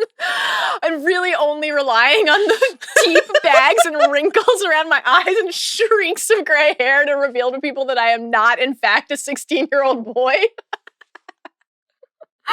Despite what my wardrobe might signal. What about the one shoulder backpack situation? No, you can't. Okay, so I used to do the one shoulder until I started to have too many books and it was too heavy, and then I had to switch to the two. But I was a one shoulder kid for a while. Okay, yeah. Also, no free ads, but a Carhartt zip. But Carhartt, if you want to, if you're looking for someone, it's either Nick Nelson or it's Mallory Rubin. Very passionate Rubin. about the brand, as is Chris Ryan. Great nominees. Those are, the giraffe pants is a fantastic one. Okay. I had Buffy's giraffe pants as a contender as well, obviously. This feels like the appropriate place to just once again celebrate the way that overalls are used in the show. We got some overalls on Buffy, which was fantastic. Or overalls of sadness, I call them. Overalls of sadness, exactly. Just so. But Willow has we've got some classic blue jean denim. We have black overalls. We have like a cream. We've got like There's a a red rust. one. Yeah, Yeah, rusty red. Mhm. Just amazing. But here are my two contenders, ultimately. Giles saying after Jenny shoots him, I don't think it went in too deep. The advantages of layers of tweed better than Kevlar. Oh, very good. Fantastic stuff. But not to be too basic bitch about it, but my pick here is Spike because I was knocked over despite reclining already on my couch in pajamas. Knocked over. Bowled over. When that man stepped out of that car. Trench coat. The black bleached duster. hair. The scar. The cig. The nail polish. The pop of red. Yep. Was the term no notes invented for this? Like, it's unbelievable. Oh my God. You're filling my heart with so much joy right now. Thank you so much. I appreciate you forever. I appreciate you for bringing this into my life. And allowing me to Speaking share of it an with you. outfit repeater, by the way, man. Spike in the black t-shirt, black jeans, red button down, black coat is like, he's like, I found my look. If it works, why, it works. Why would I? If it works, it works. Later, he will wear other colors. They all feel wrong to me. It's the black interesting. and the red. Yeah. Okay. He'll wear like blue later, and there's a purple. I don't like it. Okay. Purple. Things get interesting later on in the Spike department. Okay. Wonder how he feels about the Ravens being 1-5. Great question. Not great. Sorry, buddy. Thanks. We're This doing- next one's a good one. This is a rapid fire. Yeah. A rapid fire roundup of Cordelia, Oz, and Drew. Yes. Which order should we take them in? Really quickly, I just want to say that our listener Taryn wrote in just like basically a love letter to Cordelia, and I always love a love letter to Please. Cordelia. Absolutely. Cordelia is so important to early Buffy as comic relief and to provide innocence as the others become jaded, but also as a foil to basically every other character, especially Buffy, who she acts as almost a substitute for. As a kid, I thought she was really annoying, and now I think she steals every scene from every actor except Mr. Head. So shout out Charisma Carpenter. Taryn loves you. We love you. Let's start with Cordelia. I have a clip. Please. Let's play it. Please. I don't get it. Buffy's a Slayer. Shouldn't she have... What, a license to kill? Well, not for fun, but she's like the Superman. Shouldn't there be different rules for her? Sure, in a fascist society. Right. Why can't we have one of those? Boy, Cordelia, do we have an update for you? Welcome to 2025. Great one. I also mentioned I love her in School Hard when she's giving Buffy Buffy, like Sarah Michelle Gellar is one of the most beautiful creatures alive. And she's like, are we just skipping face washing entirely? Yeah. That was so good. And then she's like, we mix like water and oil. And she's like, yeah, I can really see the oil. And then later when she meets Joyce and she's tough. like, that's a woman who knows how to moisturize. I loved that. That was great. And then at the end of Reptile Boy, Yeah. when she just goes, you guys, I just hate you guys. The weirdest things always happen when you're around. Like, She's not wrong. Incredible. Spot the lie. I have one more thing, but it's not really in line. So let's hear what you have for Cordy. Okay, this was tough. Didn't go to 20, but you know what? I didn't count. I think it's like 10-ish. Okay, season 1, episode 1, when she was bad. It was a nightmare. This is like, we're back with Cordelia. A total nightmare. I mean, they promised me they'd take me to St. Croix, and then they just decided to go to Tuscany. Unbelievable. Oh, the chases. Art and buildings, so good. This is kind of like a joint honor between Cordelia and Buffy. This really killed me. Same episode. Cordelia says, you're really campaigning for bitch of the year, aren't you? Yeah. And Buffy says, as defending champion, are you nervous? Incredible. I love Loved Cordelia that. when she was bad, Oh when my she's just God. like, So you know, good. like, Buffy, get a fucking grip. This Yeah. is just really amazing. I find her to be like immensely entertaining. I really, really love Cordelia this season. A couple others from School Hard. I think I texted you about this one, but we did the foundation one already. So we're all still rooting for you on Saturday. I'd be there myself if I didn't have a leg wax. Great. There's a like recurring the hair specifically, in addition to the foundation, the makeup, all of it in Reptile Boy. Oh, Buffy, it's like we're sisters with really different hair. Loved that. Do's and don'ts. Don't wear black, silk, chiffon, or spandex. These are my trademarks. Incredible. Mhm. We go back to the hair beat here in Halloween. This is probably my winner. Buffy loved the hair. It just screams street urchin. So good. And then, of course, this might overlap from the other category was when it comes to dating, I'm the Slayer. Just incredible. I quite enjoyed and Lie to Me when she's talking about Marie Antoinette. And Xander's just like staring at her. We haven't talked about Xander and Cordelia. Oh my God. How do you feel? I'll save it for my next category, actually. Great. Yeah, it'll be coming up in my next category. I just want to shout out that the fact that Cordelia's Chrysler Cirrus convertible has Queen C as a license plate is immaculate. Fantastic. Okay. Oz and Drew. Which order? Who's first? Let's do Oz. Okay. Let's see.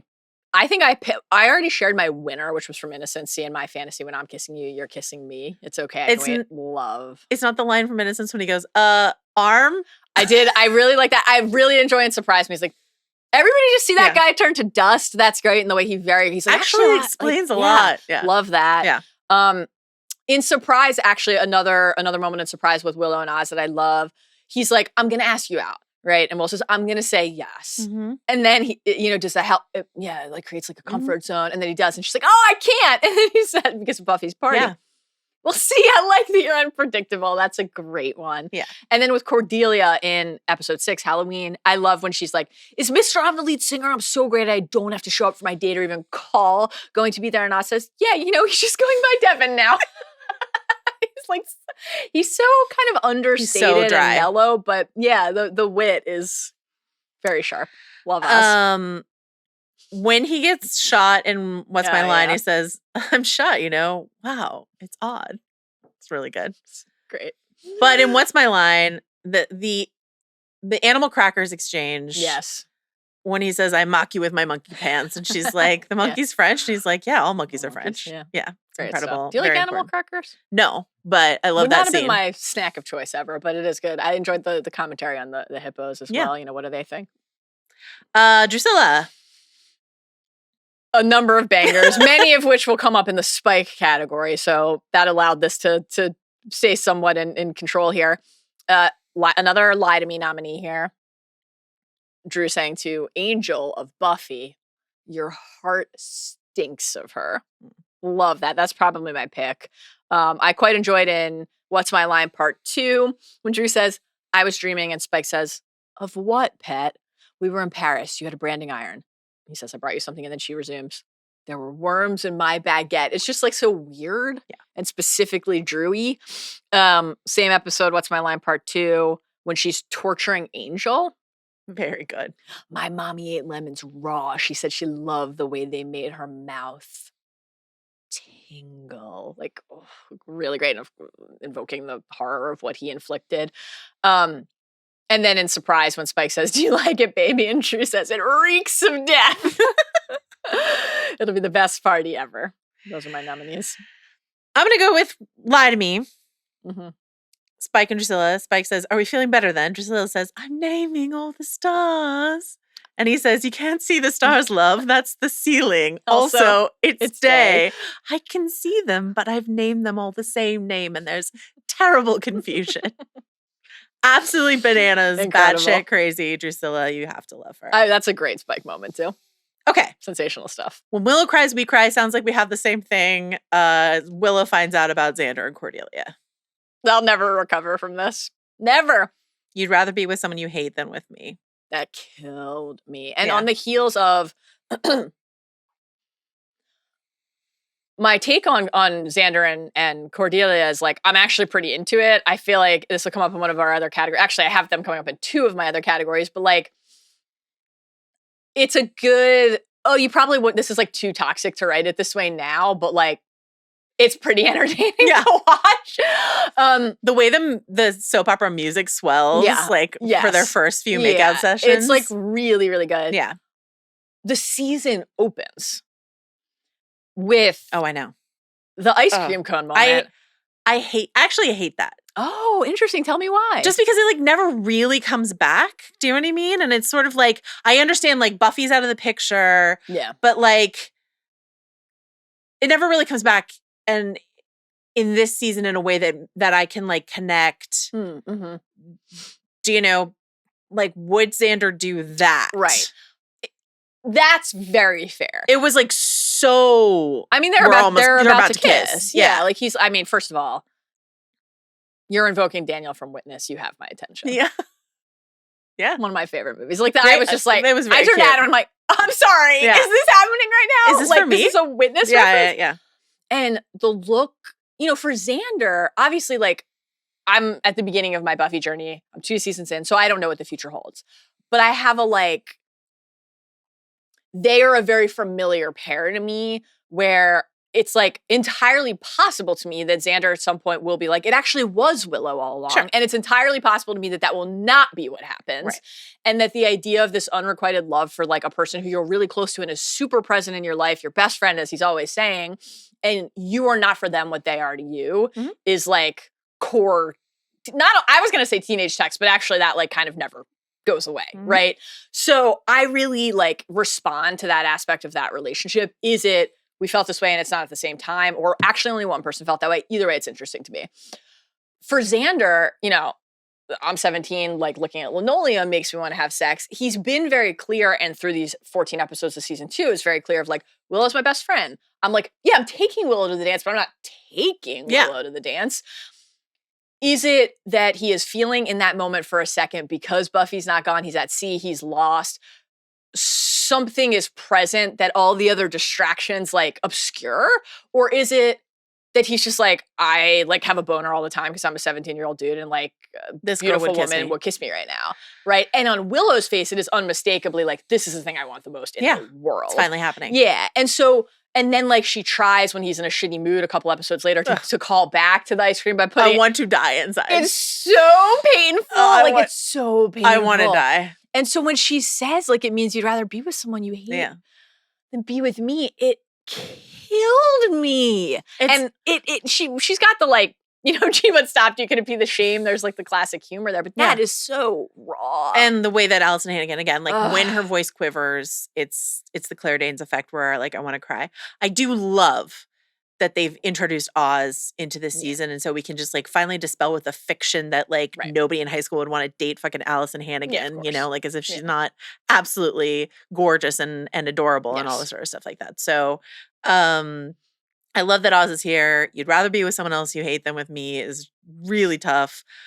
One more Willow moment I just want to mention here. It's not really like a when Willow cries, we cry, but in What's My Line Part 1, when she falls asleep at the computer in the library and Giles wakes her up and she's been talking in her sleep about tadpoles. Yeah. And then she says, I have frog fear. I just want to put a pin in that because that comes back in like 2 different ways. Oh, exciting. Willow talking in her sleep and frogs. Fear of animals. Oh, interesting. Comes back in a way that I just want to like flag here. I'm very excited about that. On the Oz Willow front too, and like, Xander, you're kind of like hoping you can, Buffy and Willow have that conversation. It's like, well, okay, my choices are, basically to move on and be with someone who wants to be with me, or like wait forever for Xander to date everyone else until he realizes I'm right here, right? Yeah. And it's like, what do you deserve, right? And I thought Buffy is sensational. I love Buffy. However, in Halloween, when Buffy was like, let me be clear. I think that Buffy trying to encourage Willow to feel confident was cool and good. Yeah. But Buffy being like, dress like this is your time to go like be who you aren't and like be and like kind of Willow's like, this is not actually what I want to do. I don't feel comfortable. Yeah. I was like, all right, Buffy, like read the room, chill a little bit here. Willow wants to put on a sheet and be a ghost, and that's fine. On the one hand, yes, but then at the end of the episode, she's walking with exactly, and it's like we have both of those things. We have the moment where she doesn't know that someone's going to see her. She's not trying to like talk herself into doing the thing that other people are doing because it's what's like expected for a 16-year-old girl on like Halloween or whatever. It's just like a kind of organic, authentic moment. But also when once again, we are invoking in Mummy Girl, when they're all in their outfits and their costumes for the school dance. A little Eskimo outfit. And Oz sees her anyway. Because like you have Xander kind of like, you look snug, but then you have Oz like, and in that all wrapped up, and that's when he's like, who is that? No, that's and so I love that contrast of like Xander can't wait to try to fuck this like hot chick who wandered into their lives, and Oz is like, you are You doing being the thing that feels right to you. exactly it's a who little you bit are. of like a Bridget Jones. You know? I love you just as you are. Just as you are. Just as you Great. are. Willow. All right. Love Willow. Bad episode you'll go to bat for. This was a suggestion from our listener, Barb. I really like this. We're going to keep Great this one. for like Yeah. probably the rest of the series. This is where I would just put Inca Mummy Girl because like, Definitely. genuinely No I question. enjoy Inca Mummy Girl. Absolutely. It's not a good episode, but it's a great episode. It's our Oz intros we mentioned, the Impata and Buffy parallels. Yes. This is the same writers as The Pack. This is Matt Keane and Joe Reinkmeyer.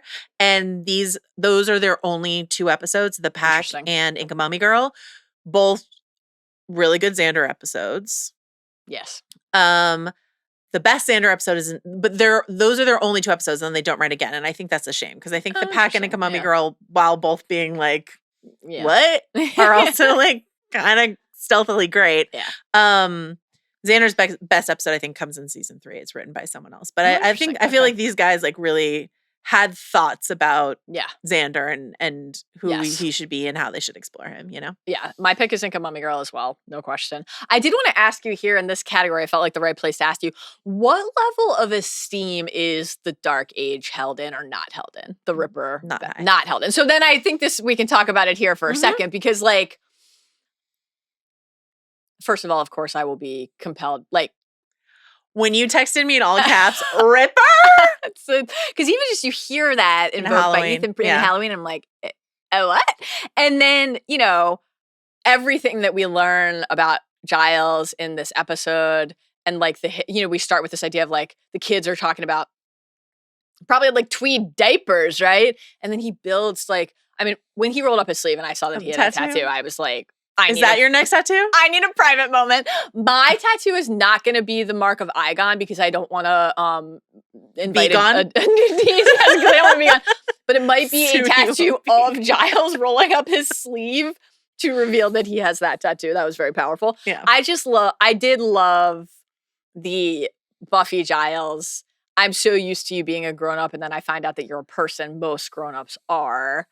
That's a thing that I like have always really I remember like seeing like a teacher at the mall and being like, oh that moment when you realize your parents or another adult you know were like, and I think again like child of divorce stuff, just like my parents were like actively dating when I was a kid, you know, so I'm like, like your parents are grown-ups and like that's a thing. So this has just always been kind of like an interesting text to me. And Inca Mummy Girl is my pick because I'm like, I know that one's kind of like, this is like not great and it's really fun.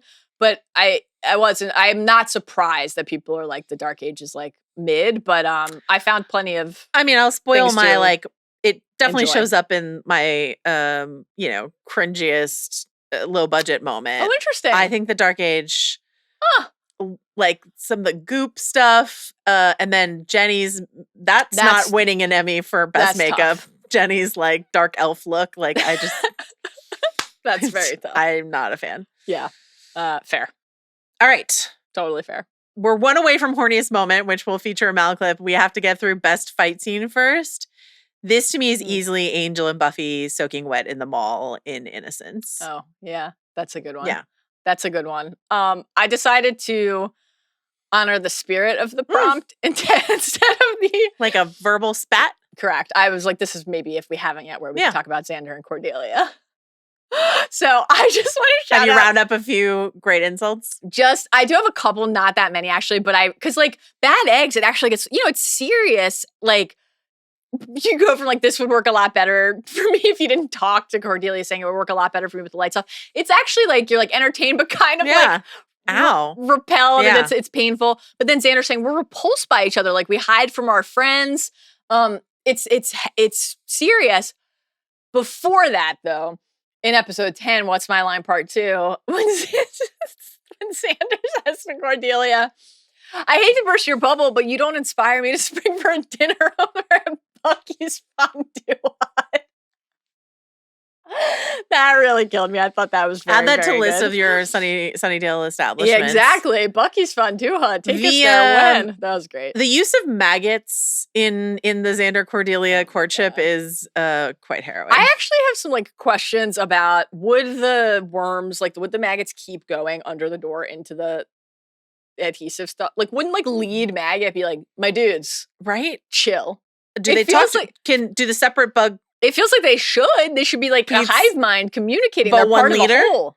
or that's just the scout? The scout, and he got He got good. gooped and stomped. Yeah, he got you know. super. But then so super did all the gooped and rest of them. When I the do- maggots fall from the ceiling. Oh yeah, it's all very gross. When the grossest part to me is when they go back to the school library and one like falls off. That's like my nightmare. Yeah, Horrible. Absolutely. Tough. The angel Buffy kicking the dick is a great one. We already talked about it, but I do think the like kind of melee in School Hard is really fun. Spike versus Buffy in school. I Yeah. want to shout out Sophia Crawford is Buffy's stunt double and Steve Tartaglia. I think every single Buffy Spike fight is actually like pretty great. Yeah. And that one is helped because it's dark Yes, in it the is school. quite dark. So that's helpful. Yeah. And we get the nice like Joyce, you're so nervous all episode, and then it's like the pride. Yeah. You know, that's a nice payoff there. So Oh yeah. When Joyce takes over, like when the one guy is trying to like get out the window, gets like hoisted out the window in School Hard because Snyder, and then Joyce just like takes over and she's classic like, shit the from fuck? Snyder, and he's like, let's go out the window, and then later he's like, I told him not to. not to do the window. Mallory Rubin, horniest moment. I believe you have a clip. Carlos, can we hear and see this, please? I'm lying, Rupert. The book's fine. I just love to see you squirm. So I trust I gave good squirm this Saturday. Saturday night. Let's see if I can make you squirm. I can barely survive this. This is obviously one Holy of my shit. absolutely squirm o'clock is definitely on the Holy list fuck. there.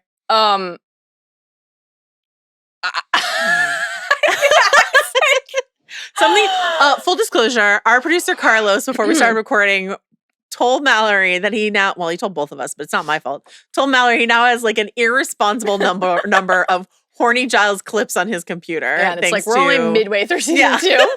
Buckle up. Strap in. Just so much horny stuff with Giles and Jenny. I find this very powerful and important. I thought when Xander said in The Dark Age, okay, Giles and orgies in the same sentence, I could have lived without that one. I was like, I can't live without that one. There's a moment when Willow and Xander and Buffy are like, imagine them.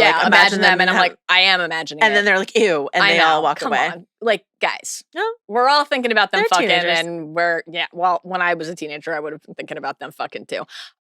When he's explaining what happened in the London Magique, the High years, and he says, small stuff for pleasure or gain. And then he says, it was an extraordinary high. Like, I can't tell you what it has done to me, too. Magic is drugs. Well, yeah. Imagine Giles in this way. This is why the Dark Age means more to you than it maybe does to the general populace. I just really, again, I would like to fuck this man, and I would like to watch Jenny fuck this man. So, but before, because there's obviously like when Jenny is possessed, Dark Elf, very good what you said before, and she's like straddling him, and then Igon starts speaking through, and he's like, it wouldn't be right. There's the more like almost like, okay, what's going to happen in that? None of that. Before the melty goo touches Jenny's unconscious hand and she becomes the vessel for Igon. Before that, what we just witnessed, the magic that we just witnessed, the fact that she is returning, he's loaning her books. First editions. The way that she is playing with him, toying with him. Forster, right? It's that is my assumption. I'm like, is this like a room with a view? Yeah. I think they spell it differently in the subtitles, but I assume that's a mistake. I also assumed it was Ian Forster. Yeah. That makes the most sense to me. That book didn't look like a first edition to me.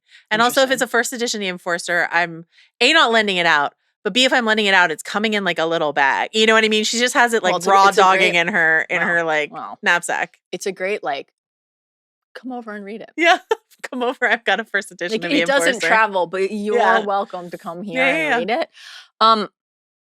When he said, yes, well, I trust I gave good squirm, they know what they're doing. Oh, yeah. I gave good trust. Yes, you gave good squirm and you continue to See give if I good can make you squirm. Did anyone ever tell you you're kind of a sexy fuddy-duddy? And this is on the heels of the opening exchange in the beginning of the season when she says, you probably spent all summer with your nose in a book. And he says, yes, I suppose you consider that frightfully dull. And Jenny says, depends on the book. Like, she's so ready to have sex with Rupert Giles. To go to monster truck rallies Oh with my Rupert Giles. God. This is just like all. And the quick little hallway kiss they have as the bell is ringing and the students are pouring in. And then I'll see if I can make you squirm and the look on his face. This is the most important thing that has ever happened to me. I knew you would have Giles and Jenny amply covered. Yeah. Yeah. So I've gone with Drusilla and Angel and What's My Line when, as you mentioned, she's pouring holy water on him, but she's doing it like it's hot candle wax. Like, that is how she's doing it. Spike says, never a fan of the pre-show. Yes. These three definitely had sex all together is my assumption question. of this. Absolutely no question. Spike, an unwilling third, because he doesn't like to share, is my assessment. And we get a taste of this dynamic when Angel waltzes in as Angelus in Innocence, and Spike is in the chair, and Angel's just like, and Drusilla's excited, and but like I can tell she's not satisfied. Very tough. That's a great pick. I thought you were gonna say Inca Mummy Girl again when Xander takes a pot out of the bleachers and breaks out a Twinkie and says, stuffed with a delightful creamy white substance of goodness. No? Okay. I will also say, just to circle back to mine, when Drusilla and Angel are like bound together on the like altar for What's My Line, and he's like shirtless and they're just sort of like draped really there. Striking visual. Yeah. Very good. Okay. Another person has entered our lives in this season.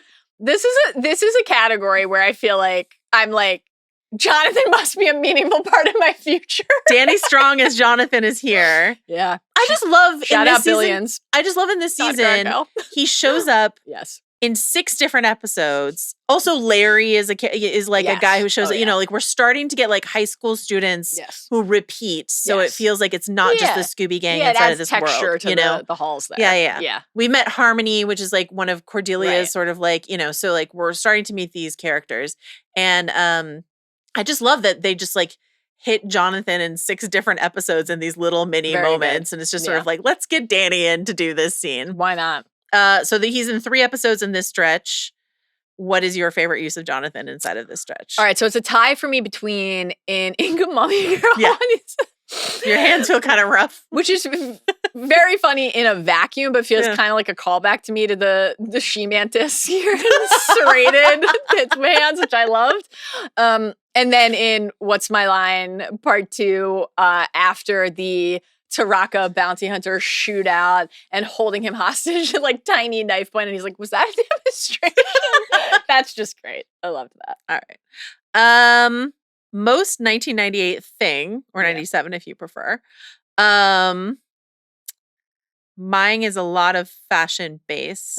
Sure. But I will say in the Dark Age, we get a Gavin Rossdale reference, which feels very of a moment. God. I felt like we were back covering Yellow Jackets. The Quest for Camelot poster in Innocence. Yes. Very. But when Willow asks Oz out, I think this is right, or when Oz asks Willow out. Yeah. She's wearing a giant purple like bucket hat. And there are many hats in this season for Willow. Giant purple bucket hat and her smiley face backpack. Right. One of several backpacks she wears this season. Yes. Not to be confused with Cordelia's teddy bear backpack, out of whose eye a bad egg tentacle emerges. The alien face hugger influence on the spine huggers is quite apparent. So much skittering. Yeah. I actually did not rewatch Bad Eggs. It's I couldn't handle the skittering. I couldn't do it. You hate it. You abhor a skitter. as mentioned, the Xander Cordelia kind of sexy bickering feels very of its time. I am going to go with something very specific here, though, which was in Halloween. Spike scouting the Slayer on the VCR. Yeah. He's gonna go. So the vamp is has the camcorder and is filming Buffy's moves like out of the pumpkin patch. Yeah. And then they've popped in the tape and they're watching, and then Spike says, "Rewind that," which just feels so. Just saying rewind. Yeah. Yeah. Like, rewind that is just a thing you said when you had a VCR. Great. It Great is. pick. And the overalls, of course, as mentioned. One of two Giles categories. Yeah. For you. First one is Giles' most dad moment. This is Innocence again for me. We've already, yeah. I mean, yeah. You want to read it out? I think that a number of contenders here, but I think that, again, this one takes the cake. Like, comforting Buffy in her moment of sincere need. And Buffy says, "You must be so disappointed in me." Giles says, no, I'm not. But this is all my fault. No, I don't believe it is. Do you want me to wag my finger at you and tell you that you acted rashly? You did, and I can. I know that you loved him, and he has proven more than once that he loved you. You couldn't have known what would happen. The coming months are going to be hard, I suspect, on all of us. This is the part that really got me. But if it's guilt you're looking for, Buffy, I'm not your man. All you will get from me is my support and my respect. And my respect. And like, that's meaningful in general, obviously, but just extra poignant given, they've had a meaningful bond this entire time, but like the sometimes present tension of how to balance your other desires with your duty as the Slayer, right? There's that as kind of like the core text and backdrop for this conversation. The way that Buffy, when Kendra emerged, was like, wait, is that the kind of Slayer that Giles would want instead? But then just as we talked about, like the shame that Buffy is feeling, this rite of passage in your life leading to that level of doubt and insecurity. And then this person who you hold in such esteem and who, while I love him and would like to see him have sex with Jenny, can be kind of stuffy, right? Saying like, I support you. Yeah. I respect you, and the person that you are is like a person to celebrate and support, and I'm not here to tell you were wrong. Like, it's just really lovely. I was so struck on this rewatch, that line, "and my respect." Yeah. We haven't touched the third rail that is the Joss Whedon of it all, but like this Right. is the kind of, this episode's written by Joss Whedon. There's a writer's room, but written by Joss Whedon. It's the kind of line that like a teenage girl watching this in 1997, 98 is like, holy shit, no one's slut shaming her. Right. And my respect. Yes. And it is why Joss was built up as this sort of like, Right. Pillar of fucking feminism, Right. and then, which makes the revelation of his behavior like so much harder to take. Yeah. And so it's lines like that where you're just sort of like, he was feeding us this stuff that just like really mattered, and it still matters, but it has an association for you now as well. Yeah. I'm going to hit you with a few others. Tell me. Giles getting all the snacks at the football game with Jenny. Incredible stuff. Giles yelling at Buffy about her music. Very Must we good. have this noise during your calisthenics in the Dark Age? Big Bay City Rollers guy. The way he looks at Angel when Angel says she hasn't been sleeping well, tossing and Yeah, turning. That's very good. Yeah. She told me. She told me. I love that. And last but not least, it's similar. It's a reptile boy. Mhm. Buffy, I told one lie, I had one drink. And Giles says, yes. And you were very nearly devoured by a giant demon snake. The words, let that be a lesson, are a tad redundant at this juncture. So good. Giles with the lecture is fantastic, but supportive Giles. A runner-up for me is, obviously there's Lie to Me, which we already talked about and what he says at the end, but another runner-up for me is in Surprise, when he really wants her to have this party. Yeah. Right? One thing I've learned in my tenure here on the Hellmouth is that there's no good time to relax. Buffy's turning 17 just this once, and she deserves a party. Like, I love that, because Giles is learning from her just as she's learning from him. That's the beauty of it. All right, so that was Giles' most dad moment. This category handcrafted for Mallory Rubin. Giles' most daddy moment. I have another clip. It'll shock everyone. Rupert, you're gonna have to trust me. All right. I'll put myself in your hands. That sounds like fun. Oh my God. How are we supposed to stand this? I want to support you in all your endeavors. I do. Yeah. I feel like the daddy in that scenario is Jenny. I know, but I agree. It's really just, I had to have it in there. I had to. It is just another horniest moment. It is more of a Jenny clip than a Giles clip, but it is so important to me that I had to have it in there. I'll give you another one. I thought this was quite sexy. Uh-huh. You mentioned buying all the snacks for the date. I like when he starts shit talking American football. Yeah. Rugged American football, Jenny says, and that's funny because, no, I just think it's rather odd that a nation that prides itself on its virility should feel compelled to strap on 40 pounds of protective gear just in order to play rugby.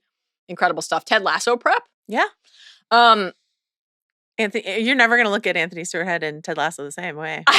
No, I won't. I always thought he was sexy, but very powerful. I think that Giles is really in daddy mode when he's beating up Ethan. That's what I have. Because this might be toxic, but beating the shit out of Ethan Rain in Halloween. It's hot. And then cleaning his hands with his like handkerchief while he does it. It's hot. And like that's Ripper mode. Yeah. And we've always seen, right, when he's sparring with Buffy, when he's training, he's like not even close to being able to hold a candle to what she's capable of.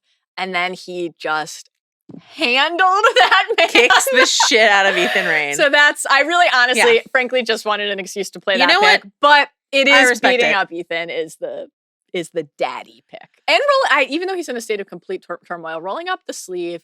I don't know why he's using what I would describe as the Roz from Game of Thrones in Pycelle's Chambers vag wash bowl to like rinse his face.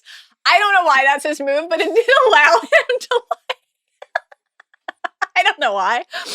But the rolling up the sleeve and the tattoo reveal was very important. But yeah, it's beating up Ethan. But remember when Jenny said, that sounds like fun, when he said, all right, I'll put myself in your hands. And then she said, talking about his penis, that sounds like fun. Remember when that happened? I do remember that. That was great. I do remember that happened. That was great. I feel like we're going to have another moment where we tell the social team, don't just clip Mallory talking about Giles's dick, please. Okay. That leads us to best guest star. Yeah. My answer, are you doing... I have Ethan here. Yeah. It's Robin Sachs' Ethan Rain. Yes. In Halloween and the Dark Age. Yes. Really great. Yeah. Just sensational. I said Ethan Rain was disqualified from Villain of the Week. So that we could put him here. Kind of so that we can put him here. I understand. He's fantastic. He's like... He's so good. Just deliciously entertaining in general, but then, compounded by the history with Ripper, obviously really great. You mentioned this, but like the foil aspect of this season. So to have him as a foil for Giles, especially in the like Janus two-headed god, like sort of setup in Halloween and stuff like that. It's very, very potent text, but then also the comedy of like when Giles is explaining what the division of self, male and female, light and dark, and then he comes in and says chunky and creamy. Oh no, sorry, that's peanut butter. I'm immediately like, we have an icon in our midst. And he's also like, when he says like the very embodiment of careful what you wish for in terms of the kind of like dressing for what you want to be, and then no, what if that's suddenly what you are? I thought he was able to call out the theme nicely as well. In the Dark Age, though, I hate to mutilate and run, but was what took the cake for me. I mean, that was just fantastic. I say, I think this is okay to say, this is not the last you'll see of Ethan. I would hope not. Yeah. That would be terrible. Okay. Best high school is hell metaphor. We talked about this a bit. I really think there's only one answer. Let's roll that clip. It's what? Bells ringing, fireworks, a dulcet choir of pretty little birdies? I can't. It's really tough. Yeah, it's just beyond. And then he says, come on, Buffy, it's not like I've never been there before. Oh, it's just really bad. I will say, frat boys or demon cultists isn't bad and has been used in other properties after that. This idea of like these very successful families or whatever have a history of like sacrificing to a demon. That is like a potent metaphor inside of genre fiction. And it's like, for sure. You might want to talk about Reptile Boy in the next category. I do. But like, I do, in fact.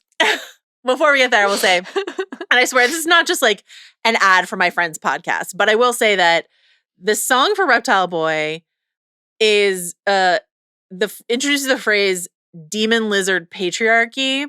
Very good. And Smash the Demon Lizard Patriarchy is like on all of their merch, and it's very good. Yeah, that's amazing. So let's talk about cringe's low budget moment. Please. And would you like to talk about Reptile Boy? I would. Makita, the Delta Zeta Kappa Jack in the Box phallus demon. Yeah. Who lurks in the frat basement waiting to eat roofied girls is my pick. Mm-hmm. The swaying, this is so it gave me real Doctor Who. Yeah, the Ragnar.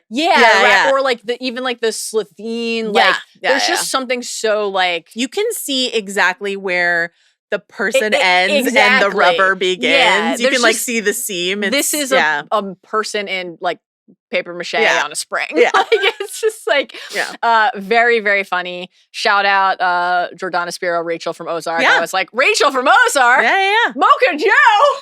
Roswell! that's I know Pedro Pascal shows up at some point. I don't know when. Okay. That's exciting. The frat bros shouting brewski time really got me. That was very good. The frat party time is pretty good. It's pretty great. Okay. I guess this is time for your magnum opus. This is the most okay, Joanna, I get it Spike moment. One moment. I have a clip. And you have a clip. My black goddess. My ripe, wicked plum. I have already told you and have begun to follow call through. me. I will be calling you my ripe, wicked plum. Yeah. From you now texted on. that to me last night. Unbelievable stuff. What's my line? Part 2. That moment is very, very, very powerful. Okay, rapid fire. Here are the 20. We've shared a lot of them already. There are like by far the most from School Hard though, which is it's interesting just to a kind of see them phenomenal here. episode. Sensational introduction. If every vampire who said he was at the crucifixion was actually there, it would have been Woodstock. Ellipses, so I'm cheating. This is actually an extra quote. I was actually at Woodstock. That was a weird gig. I fed off a flower person and I spent the next 6 hours watching my hand move. So who do you kill for fun around here? Just incredible stuff. You're that anointed guy I read about you. Wonderful. Any of you want to test who's got the biggest wrinklies around here? Step on up. Fantastic. Oh my God, you're getting closer to the accent. I'm very excited. I'm a veal kind of guy. You're too old to eat, but not to kill. And then he Snaps cracks his neck. I feel better. So good. Still in the same episode. This is when Angel has Xander in the headlock and is pretending to be bad. And Spike says, people still fall for that Anne Rice routine. What a world. And then shortly after says, this torture thing is an act, right? You're not housebroken. That's amazing. My favorite is, you were my sire, man. You were my Yoda. You were my sire, man. You were my Yoda. Just amazing. A Slayer with family and friends. That sure as hell wasn't in the brochure. And then how's the annoying one? All of those are from School Hard. I will add one School Hard. What gets stuck in my head, which is doesn't flow. Fee fi fo fum. I smell the blood of a nice ripe girl. Could have said ripe wicked plum. We could have. Halloween. And I just like to track as I was watching. Or someone's in the ceiling, which he does later when he goes, someone wasn't worthy. Like, very good. Very good. That's from later in the season. So well, I think that's gentle. That's okay. Gentle okay. on all of our slips. That's fine. I like tracking all of the different pet names, including Pet for Drusilla. In Halloween, we get Come Here Poodle, which I really loved. Then Drusilla says, do you love my insides, the parts you can't see? And Spike says, eyeballs to entrails, my sweet. Eyeballs to entrails. Incredible stuff. Lie to me. Spike to Drusilla, I'm sorry, I'm a bad, rude man. I just love that. Then when Ford walks in, there are two great Spike lines to Ford. He says, are you all asleep or do we finally find a restaurant that delivers? Yeah, very good. Really good. Spoke to me as a DoorDash Postmates enthusiast. I've known you for 2 minutes and I can't stand you. I don't really feature you living forever. Can I eat him now, love? Great I don't shit. really feature you, which is like a common sort of Spike idiom is So good. you know, I guess British, but like just feels like Spike. I don't love really it. feature you doing something, you It's know? just a turn of phrase that I now just think is his.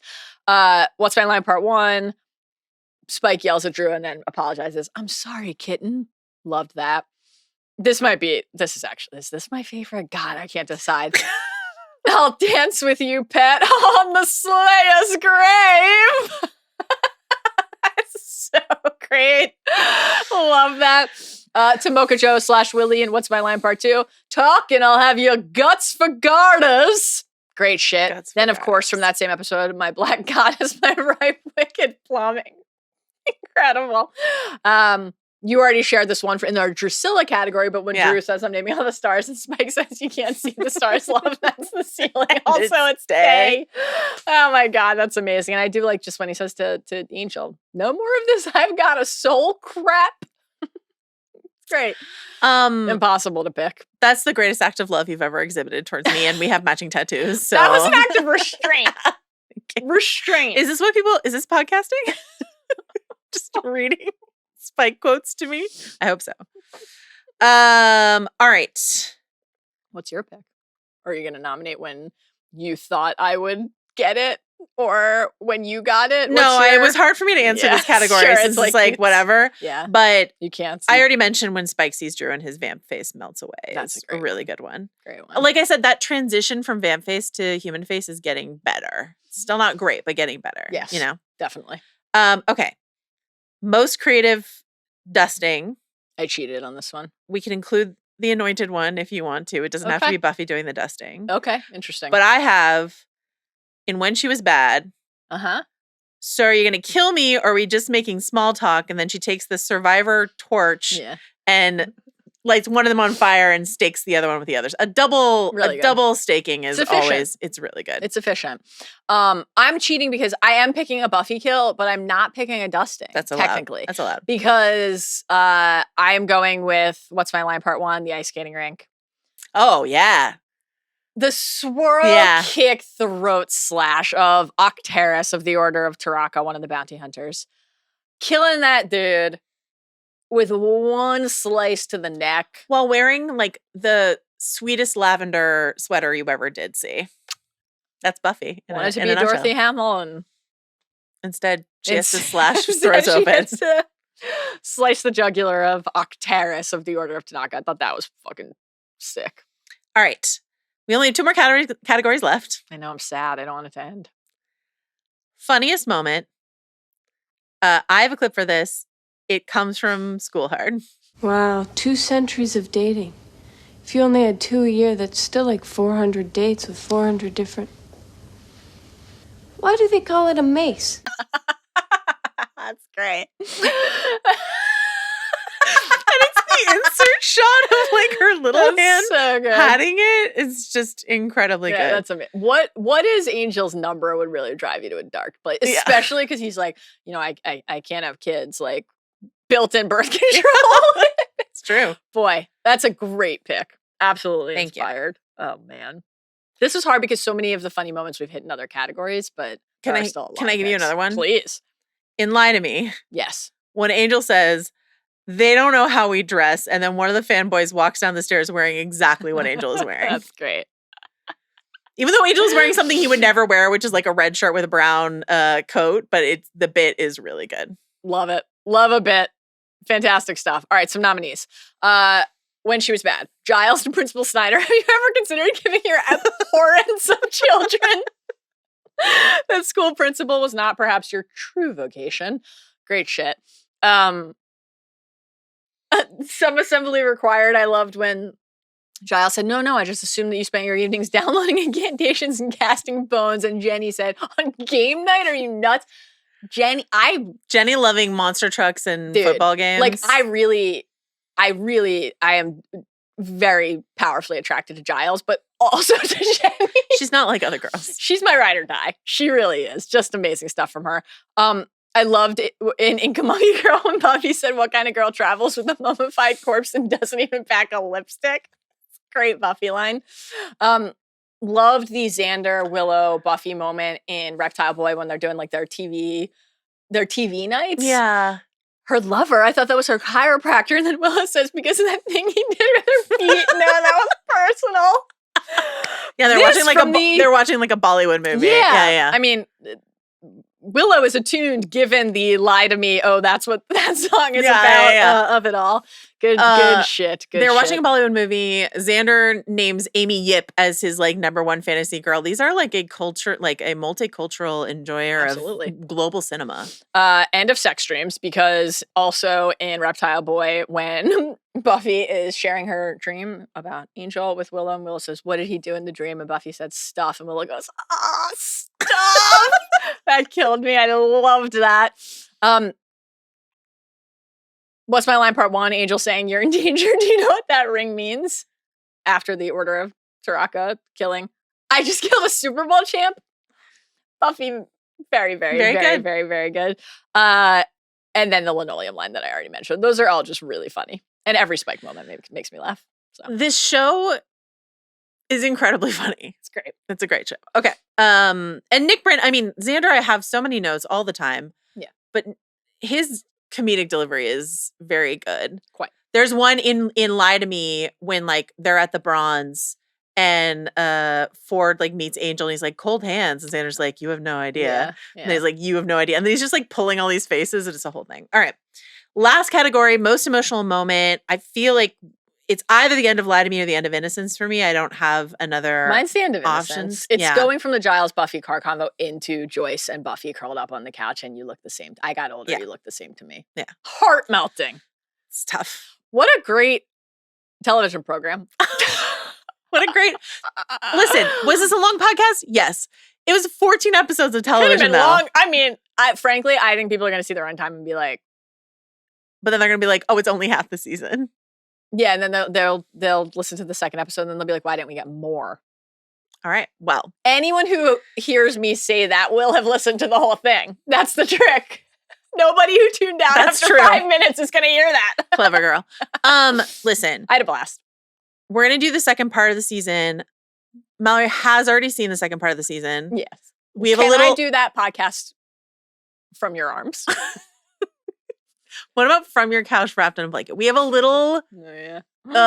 we did get an instant reaction from Mallory after a certain episode in the back half of season 2. Yeah. That we have like a tiny little social clip of chill and normal. Yeah, we both look extremely normal because it was like late at night and we're both 11 o'clock on we were both in our gym jams and you're like, just texted me, just watched it, and I was like, guess we'll get on Zoom. Oh my god, the things we do for content, the things we do for love. Anyway, thank you to Carlos Chiriboga, who now has many horny Giles clips on his computer. I mean, we're working hard to do a job we love, you know? Thank you to Arjuna Ramgopowell for his work, his always endless. Isaiah Blakely is here today. We have, again, all of our Ringer pals are here. We got a Mike Wargon in person the other day. Isaiah is here with us in the studio. What a treat. It's an incredible time. And thank you, of course, to Jomi Adeniran for his work on the social. And we will see you for part 2. Oh, God. Of season 2 of Buffy the Vampire Slayer, my favorite TV show of all time. This tortured thing is an act, right? Bye.